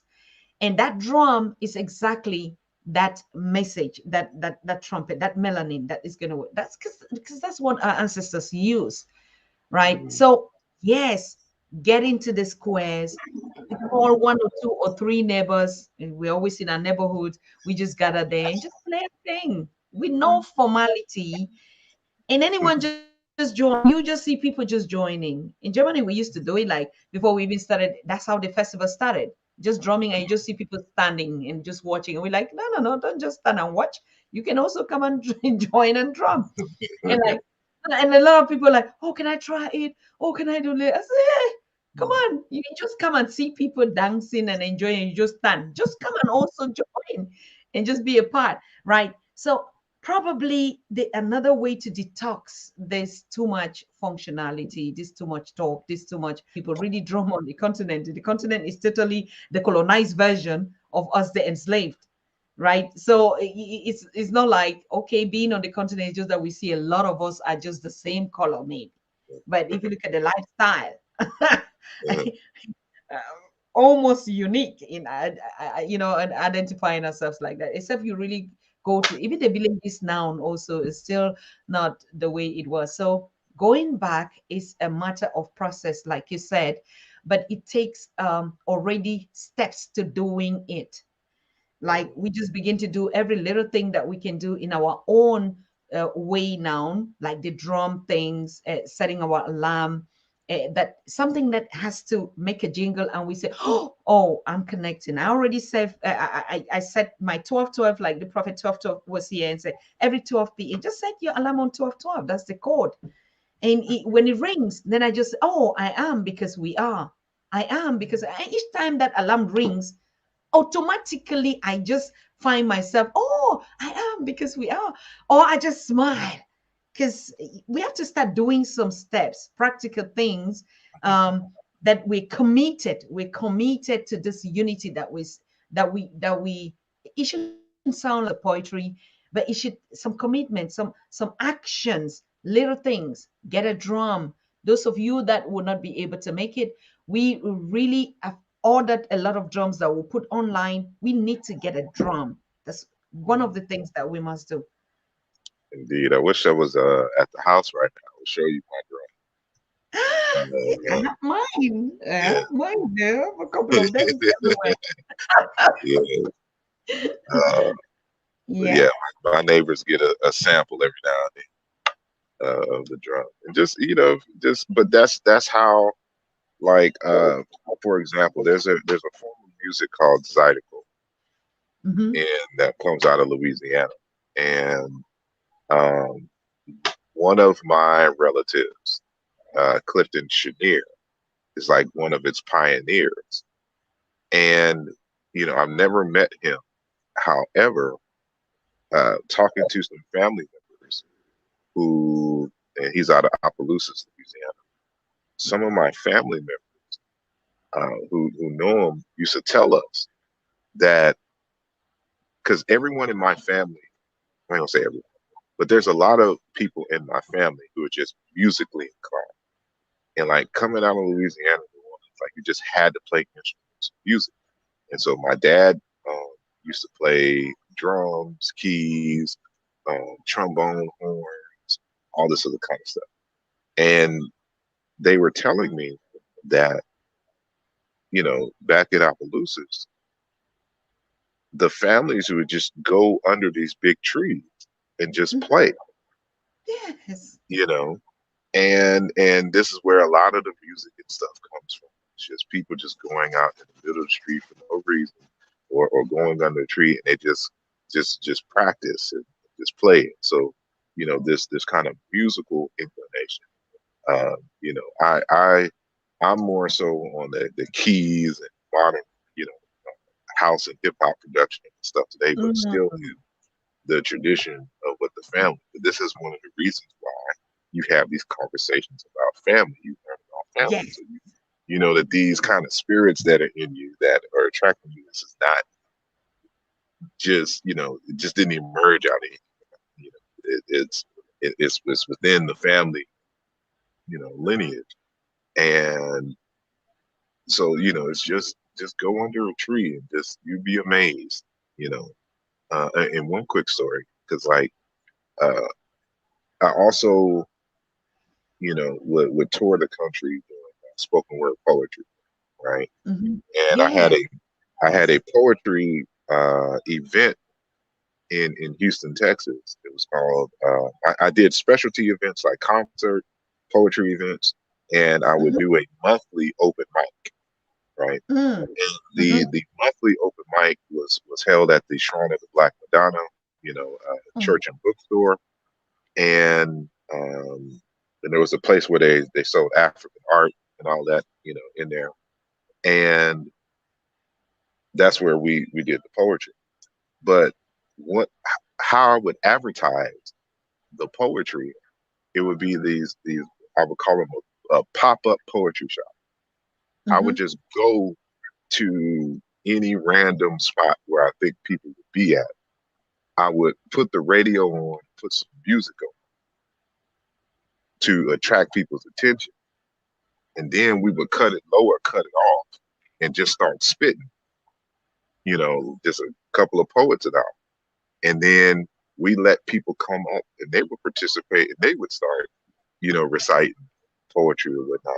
And while they're doing that, we're passing out flyers. Come to the event. Like we didn't come out and say, we have this event in this place. We just showed them the culture. And then people participated. And because they were engaged in it, this is how we, built up, the audience coming into it. Don't just pop up anywhere and just do it. And just give people the vibe. And I think in that same vein, we can make those things like the drum circles and the like happen. You just pop up and show them and just say, hey, we'll be every Sunday, let's just say for the summer, because it gets really cold out here. So, during the summer, these 3 months, every Sunday we'll be here drumming, and you can come and vibe with us and, participate and the like, and then go from there. Excellent. Excellent. Excellent. I just shared the line of the tickets for the conference in Detroit. For those of you who haven't, and a lot of people that are having questions like, where is the streaming gonna go? If you buy your ticket, you just get access. You get access to all the platforms that would be streamed. So please do get your ticket. I also talked to some of the prominents and just every other person that would be coming. Everybody's just like, we're so looking forward. The excitement, people that are calling for reservations, and those that are also buying their online tickets to be a part of this. I think something, when we come together like Africans, something always happens. I know that from childhood. Each time that we just gather for a common purpose, we're gathering in Michigan or Detroit on behalf of all of us worldwide. And that's already a kind of a heavy, not just duty, because duty is, I won't use that word. But whenever we came, even when you hear all the statement, when two or three are gathered together and this and that, whenever we came as a spiritual being that we have and commit something like our unity, what we're talking about, whenever we gathered for that purpose, to drink water and to share the stories of how it was and how it should be. I want to really break it down in a simple way that we don't make it to like, we just gathering together, like he said, problem solving culture, problem solving. How do we gather ourselves again? How do we pay attention to one another? How do we take care of our elder? How do we take care of our children, our boys, our girls? How are we going to start raising them up? We've been through all this.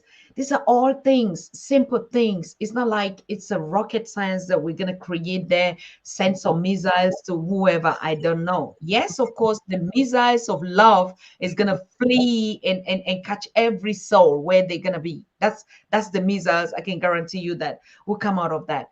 But I just want to call on the global audience to know that even if you are not um, part of the conference in terms of like even get a ticket to watch it, but just make sure during those days and that time of the conference that you are connected. You know what I mean? I would send you all a signal what we need to do wherever we are. Anyone that knows that something will be happening like that. And because I grew up and I saw that when the elders were going to gather for something, the women also, even when they were not going, were also part of that, and they did some rituals. The children also were a part. So not being present on a face to face, but just being consciously there, just knowing my people are gathering at this time, at this point, for this purpose. Just that consciousness of you being there, it's too much. It's too much communication. It's too much energy. It's too much contribution just where you are at that time. And so all of us would do that. In these days where we will be, the ones that will be gathering, the ones that will not be gathering, you have to pay close attention that you have your water with you at that times, that you are just with us. So we are going to repeatedly do this, even if I'm going to be doing a road show on this.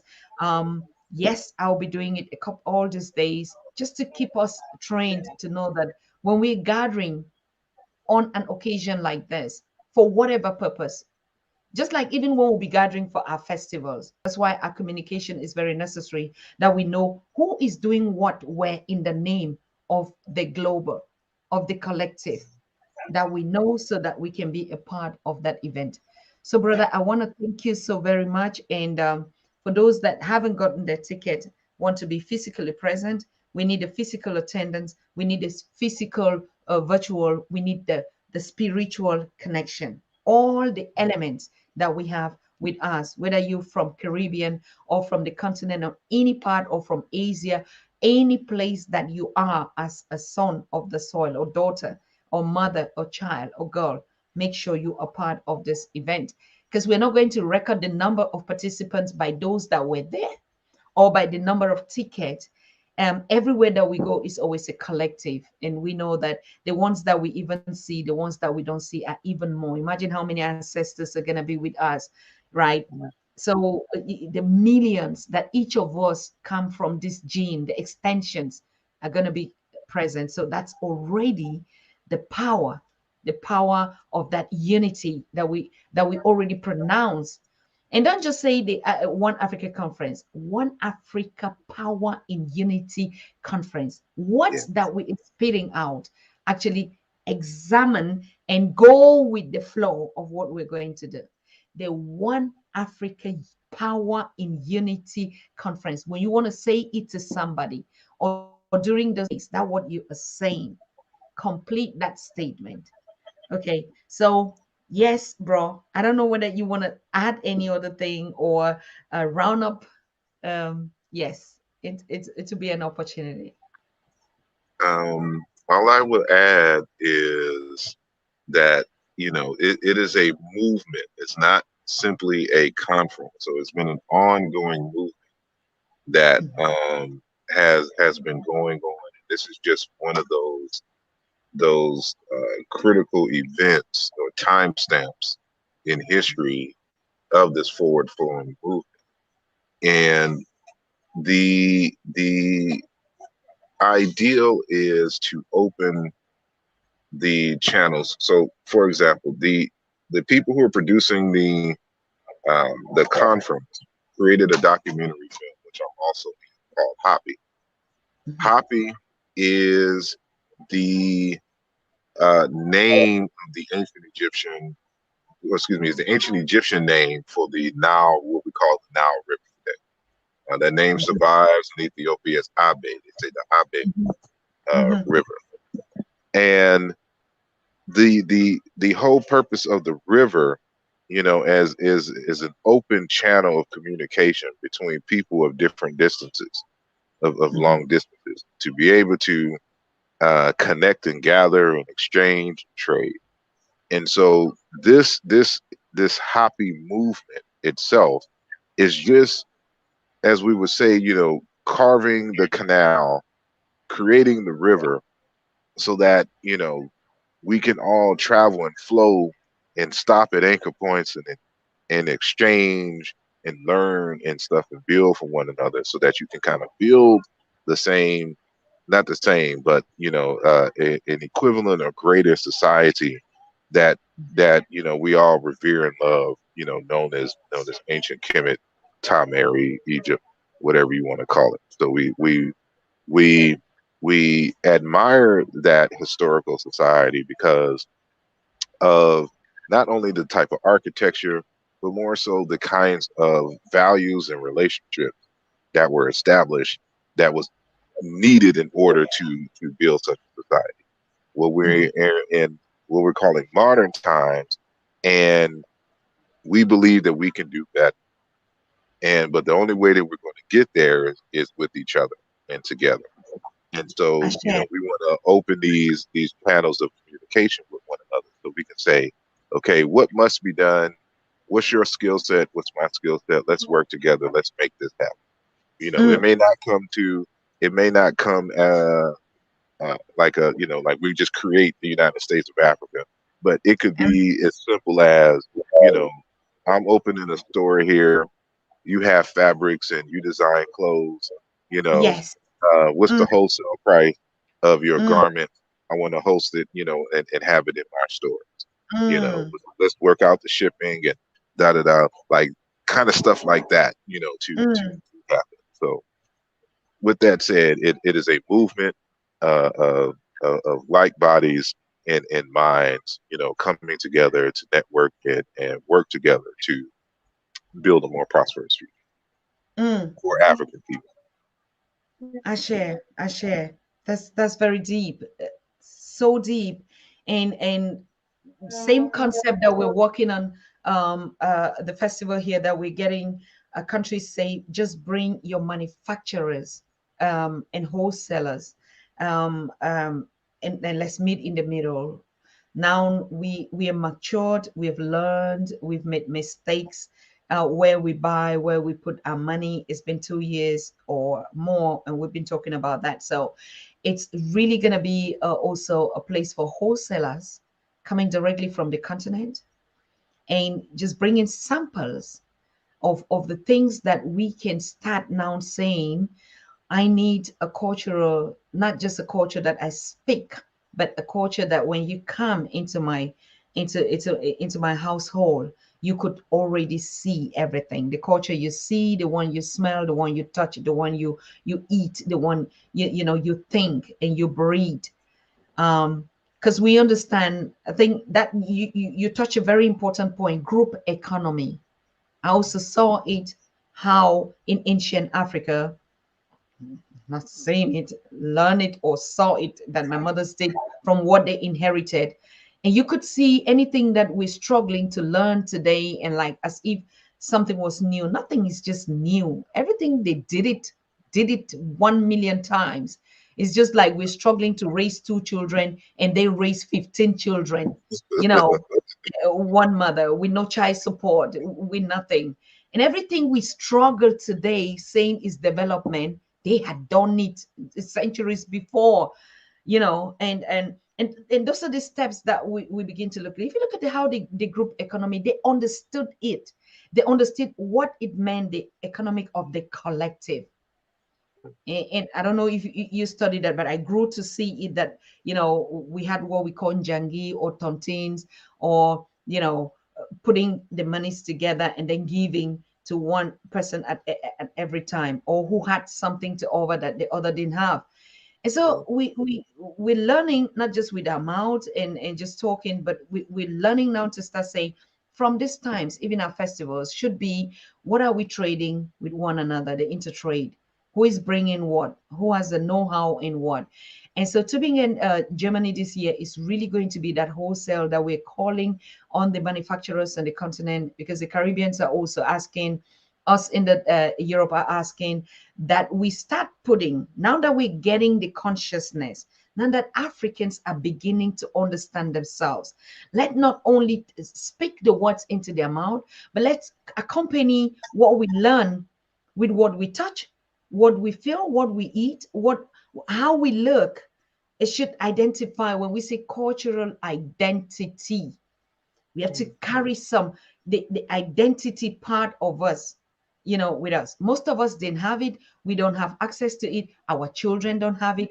And that's why we keep giving money out to Chinese and doing some of those things. No, now we are begin to call. The voice has been so loud. The connection has been so loud enough. And now it's time to start actually, like you said, bringing it. So they're going to be bringing design. We're going to do exhibitions on fashion, all the designs, the formal clothings, the handmade, and then all these industrial ones that we have. And just to open up the market, if it's in terms of jewelries, what is it that we don't have? Every beautiful thing we have, right? So yes, brother, you are so right when you touch that point to say, we could just begin from the simple things, trading with one another, or trade by barter. Now I'm coming to you to America. I want to see all what you people don't need. I take along with me. you know, let's Indeed. start going back to, like, yes, it was not like throw away. If we start even implementing how we came before getting into this fiat, whatever. We used to just, what do you have that, or what do you need that I have? I give it to you. And instead of us just always buying new, throwing new. So I'm coming already with my empty box to see what is it that you people don't need again here, right? And that we begin to try. And that was also a very deep spirituality, for you to wear your grandmother's clothes or your auntie's something. It is so holy, like I cannot even say. So you have a piece of earring or a skirt that your grandmother or your grand auntie would give to you. That is so precious, more than anything.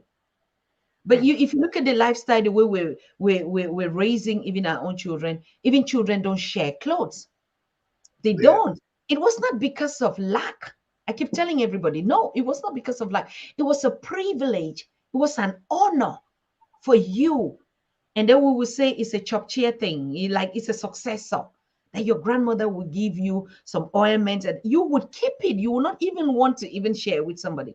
So that connection, that spirituality that we're talking about, most of us now cannot even wear our grandmother's things. We're like, oh, these are old fashioned, or children living in the same house cannot even share one. Oh, this one is mine, always is mine and mine. And we keep dividing and dividing in the name of civilization. So we have to start going back to those things. Let's try. It works. We just need to play our part. Indeed. Indeed. Well, Right. even with the just one quick note, it really tells you how much your grandmother trusts you. Like there's an underlying trust there, that if I Yes. give this to you, you will take care of it, you will cherish it, honor Mhm. it, you will treat it as if, you know, you would treat yourself as something that you know, I trust that you will cherish it and respect it. This is why I give it to you. So it's almost like a sign of, in many respects, respect, for you and love. So we need to get back to that, and empowering and validating our children in that manner. That is so that's so deep. When I came to Germany and I saw a skirt that my grandmother gave to me, the same, in a very expensive shop out here. That's how I knew culture is not just what we see from the village.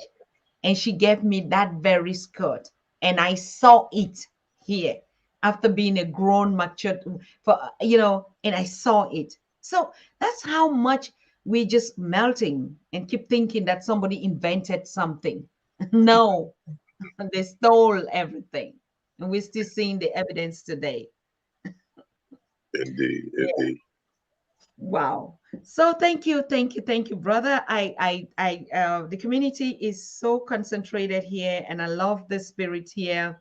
I know we've missed each other, and I see it from your interactions and the comments. Also, we did not ignore you. Those that are watching from Facebook, we also to see you here, and those that are watching from YouTube and the other channels. I think, oh wow, you brought the whole family with you here, brother Answer. Yeah, and if you're joining us from his platform and you never knew about the Pan African Daily, this is the channel from Motherland Village Girls here, and people who just share a common thing. You know, we come from the continent, you come from the diaspora, and we just don't see any similarities. You know, sometimes when you tell me, "Oh, we come from North Carolina," like, no, I think Professor James is, or my parents was that. For me, it sounds like some poem, because when I see you, I see someone I know in the village.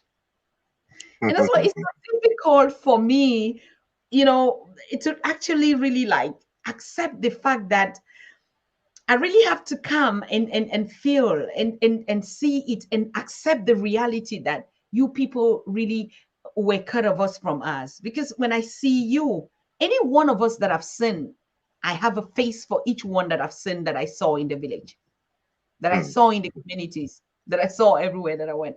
And for me, it's still like, we like, I come from not this and this. Like, oh, no. It's the same here, and I tell folks like, look, if you go on the continent, you're going to see your uncles, you're going to see your auntie, your cousin, your grandmother.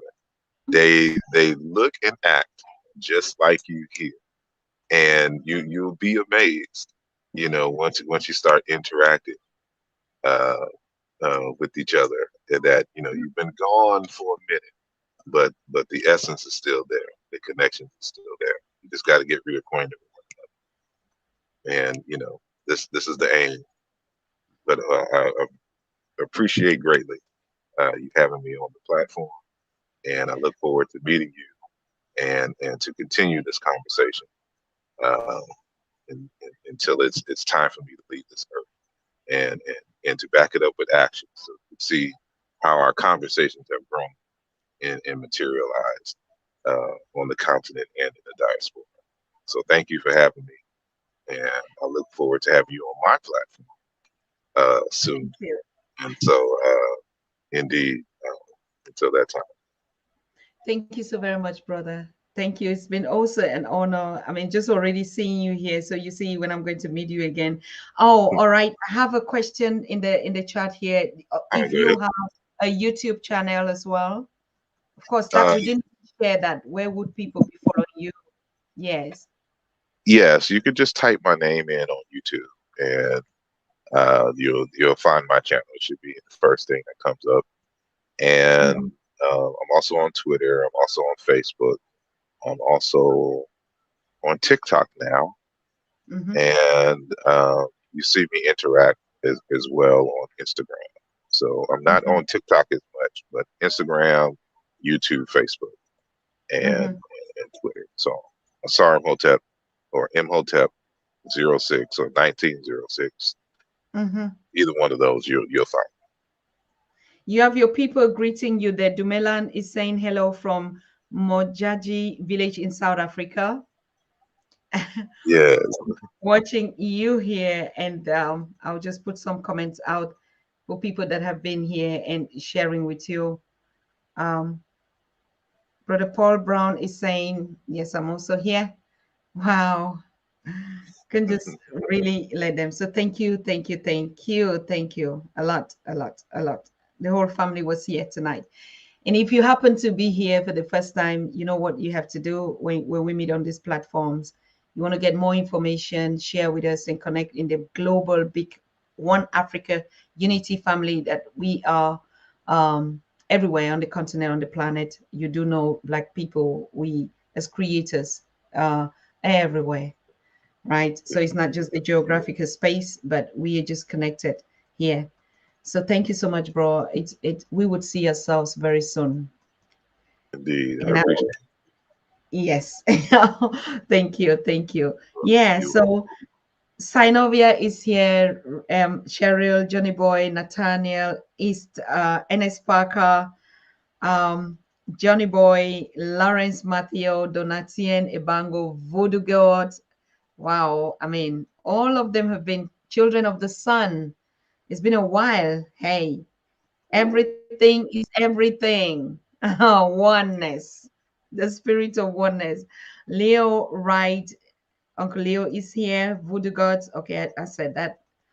Ignatius, um, he said facts right on. Rapelwana. I hope I pronounce it well. Anyway, pardon my French. Yeah, thank you, thank you, thank you. NS Parker is saying the chains that bind us together are connecting. The chains that bind our minds are falling off.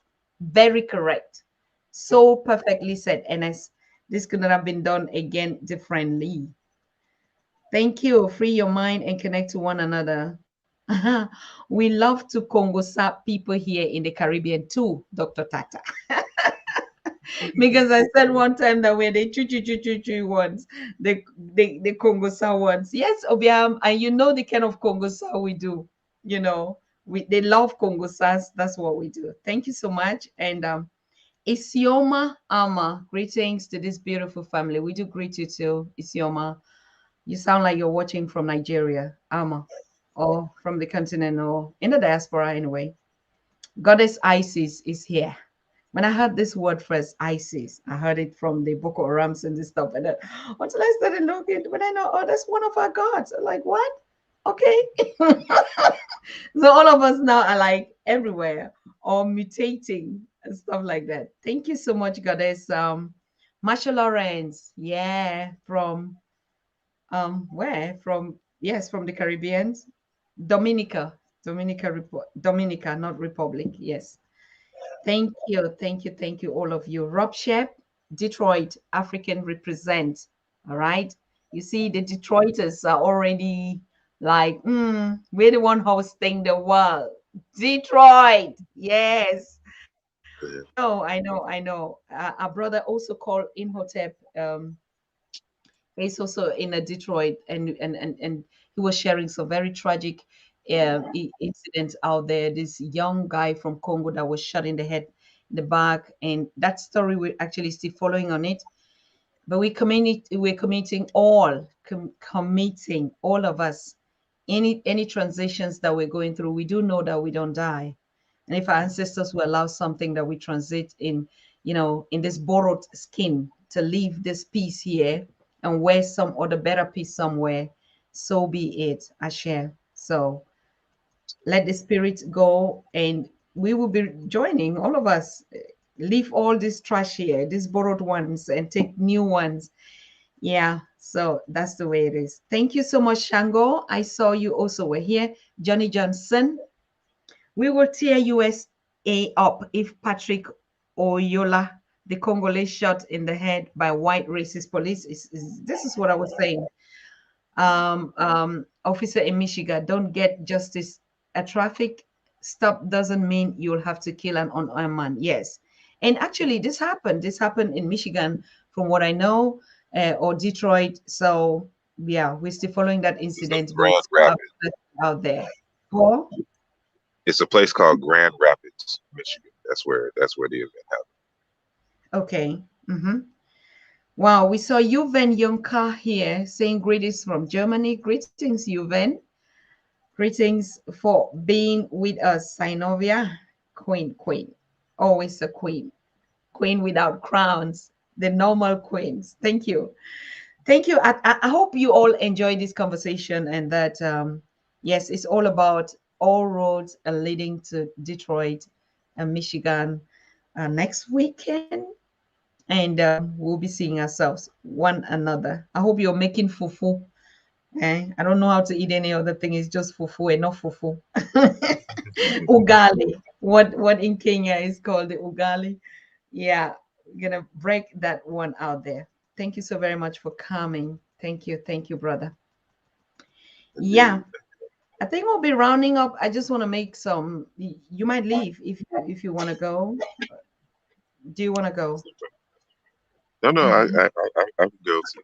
Thank you, thank you. So just stay with us and listen to some updates that we have. I broke it out this evening that our, we were developing an app that, just like we're saying, we start creating our own platforms, and we have started this one that is comparatively what we call, African Zoom. It does the same. Features that we had, and it took us a while because Apple would not give us access to it, because there were features there like free video calls, particularly from the continent, and money transfers and things that connect us that were always disconnected us, that Africans have to labor a lot to do. And so Apple was really like, no, it's a competition in the market. So how can you just give something for free and stuff like that? But finally, the good news is we got it. So conferencing is now on Android and on Apple Store. So those of you, make sure you want to download it and start trying to host your meetings. Because like I said, one thing, we own the server, and so we can control the information on it. We can know how, we place what. You can also go live on stream on it. Even as a matter of fact, Pan African Daily is already having his studio there, just like on the AfroWorld TV. So that's one of the biggest news that I was so happy when we got that confirmation today. And I already was sharing the link for those of you, you want to host your conference. Unlimited classrooms are inside. You have the whiteboard, everything that you see competitors giving out there. So you have a free 1 month trial, and the other months would be like, after this free month, you can get subscription for €7, what others will give for €60. And this cost is just to maintain the platforms and to make sure that we are connected on our own spaces, okay. So the news broke out today. I already shared it, and I sent it also. Oh, Alice was here. I'm so sorry. I didn't get your message earlier. Thank you so much. And so that's it. And then another information that I would like to share, because we are already getting to closing, and that I talked about the annual gathering in Germany this year, just like the one that we're going to Detroit, but this one is more of, a festival of African cultures that we used to do, but in another dimension. What we've been talking and talking for 2 years during the pandemic, we want to put it down in the physical. How do we want the Africa that we want to see? What is it that we should be paying attention? Because just like before, we did normal festivals, like the brother was saying, in this kind of old fashioned, what we call old fashioned. Now we're going back to African civilization.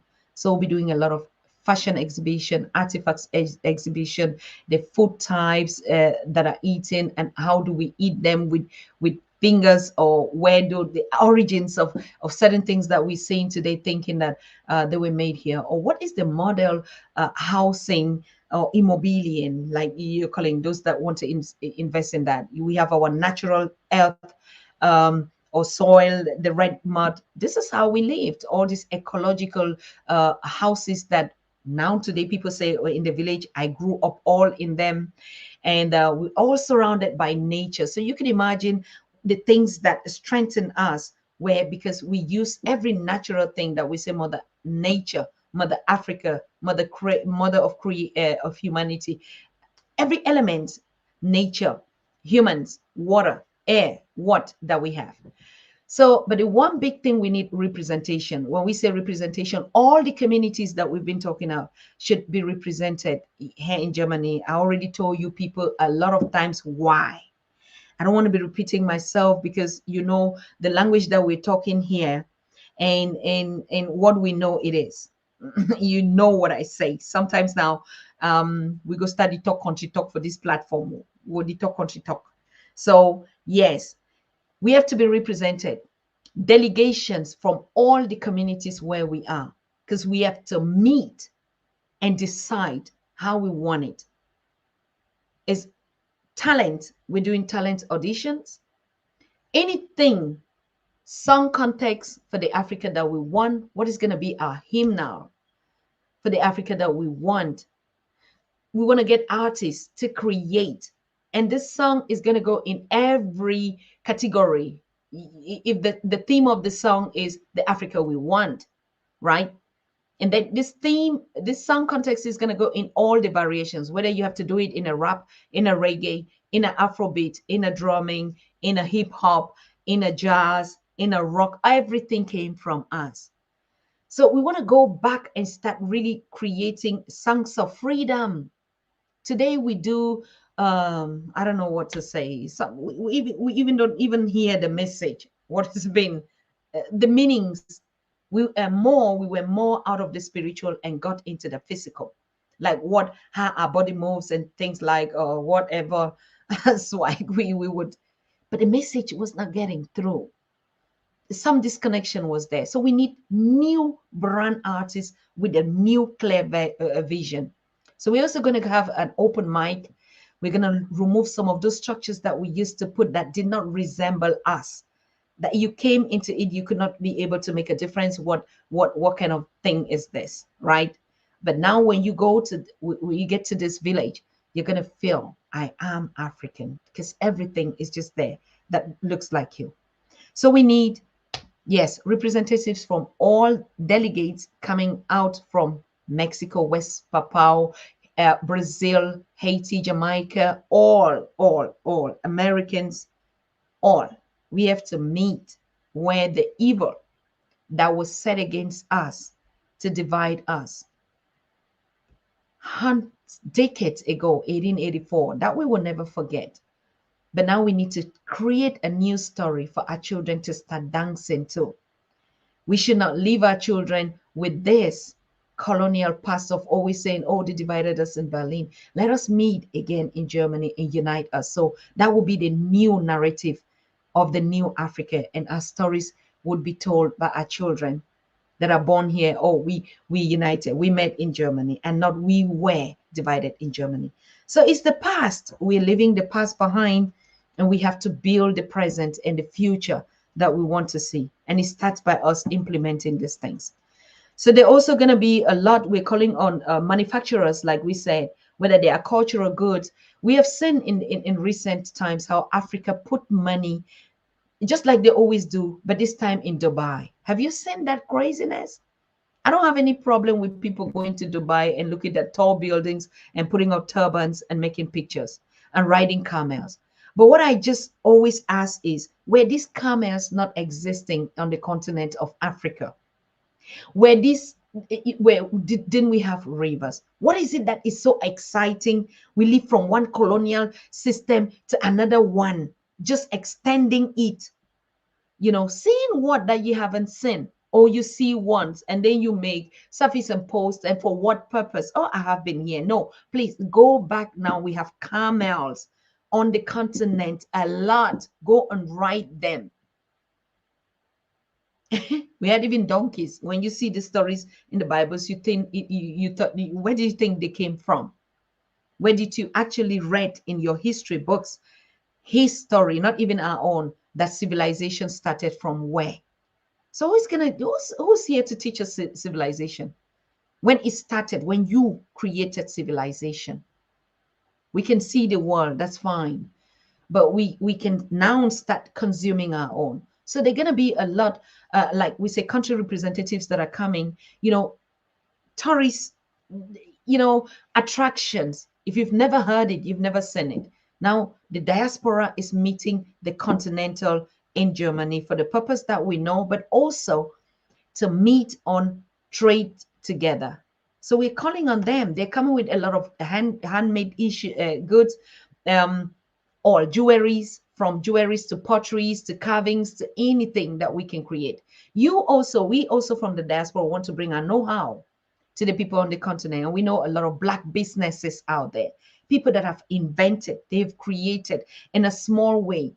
It has to be creativity, our talents, anything. You have a business you're doing, we want to get the businesses, because that's one of the topic that we're going to discuss in Detroit. How are we assessing, taking stock of who is doing what?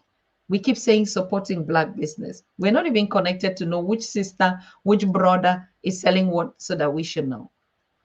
So this is going to be a trading a platform, but also to just merge and put all the pieces that we're saying together. So we're saying continental meet the diaspora in the middle point where we were chopped apart. So we have to come back now for better and good things.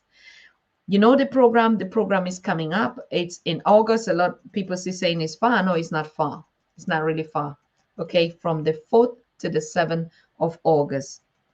Logistics are undergoing the planning, but you can already, those that, start to put yourself together, send your delegations and your representatives. Sorry, because we're going to start having this, like you heard Queen Ningode saying she's going to Ethiopia. We have to start sending representatives where our events are. So we meet and start tying that bond. So I want to thank you so very much. I drink my water and mind my African business this evening. So thank you for being with us, and we thank the brother and thank all of you. I see all of you in the chat. Amun Kuneteru, thank you for being here. Some of you are the ones that were really at the top, and we could not connect that. So pardon my French.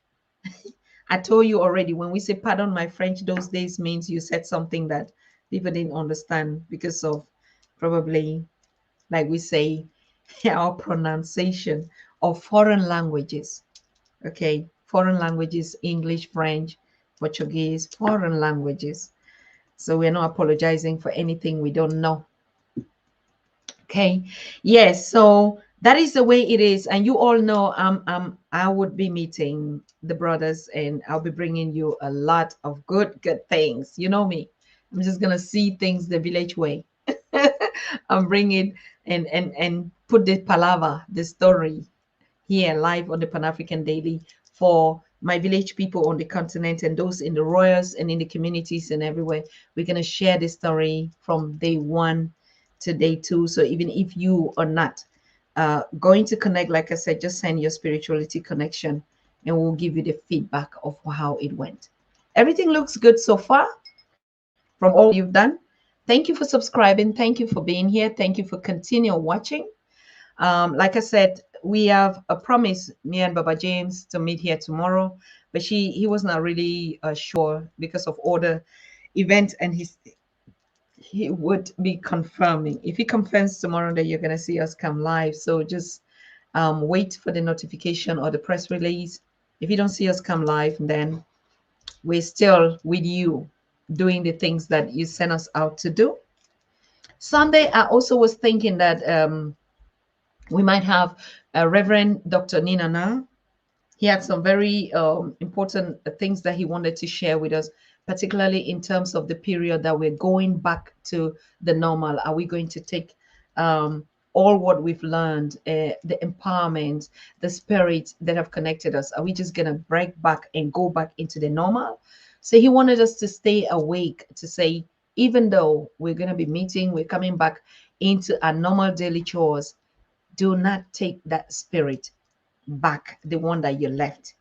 So I think that conversation should take part on Sunday. If not, like I said, then it will take part next week. Anything that will not happen during this weekend, just know that it's not due to our planning, that something didn't add up. Okay. Apart from that, thank you so much.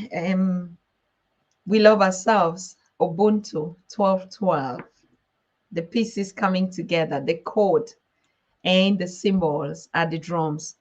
Like I said, even the traders that are coming, the manufacturers that are coming, we did send out the call out there on the continent for these 1212 drums that we were about. And you already know, even before they come in August, we are drumming on May 25th, the Africa Day. And if it will not be possible for those that are already sending their commands for their drums, particularly the logistic and everything. But now the online platform is being created where you would have to choose the kind of drums or stuff. And those that will be in Germany this year, honestly, you just know that you're going to get your drums. You'll never find such prices anywhere because they're coming solely to supply to us, the diaspora, as we command. Okay. So I want to wish you a good night and stay safe where you are and your families. And we see ourselves tomorrow. And if not tomorrow, we're going to be seeing ourselves this week for sure. Okay, before we go. So thank you so much for being here. And to me, where are you? So we say good night. Asante sana. Tuko pamoja. Very war. Okay. Good night to all of us. Bye. You are watching the Pan-African Daily TV with Dr. Susan Tata. The Africa we want. Unity, consciousness, our culture, our spirituality, our history. One Africa for Africans worldwide. Motherlands calling its diaspora home. Join my voice. Join my team. Join my campaign. Campaign 21 hashtag 1 million subscribers on the Pan-African Daily TV YouTube. Be a volunteer. Apply now. Be the new Africa.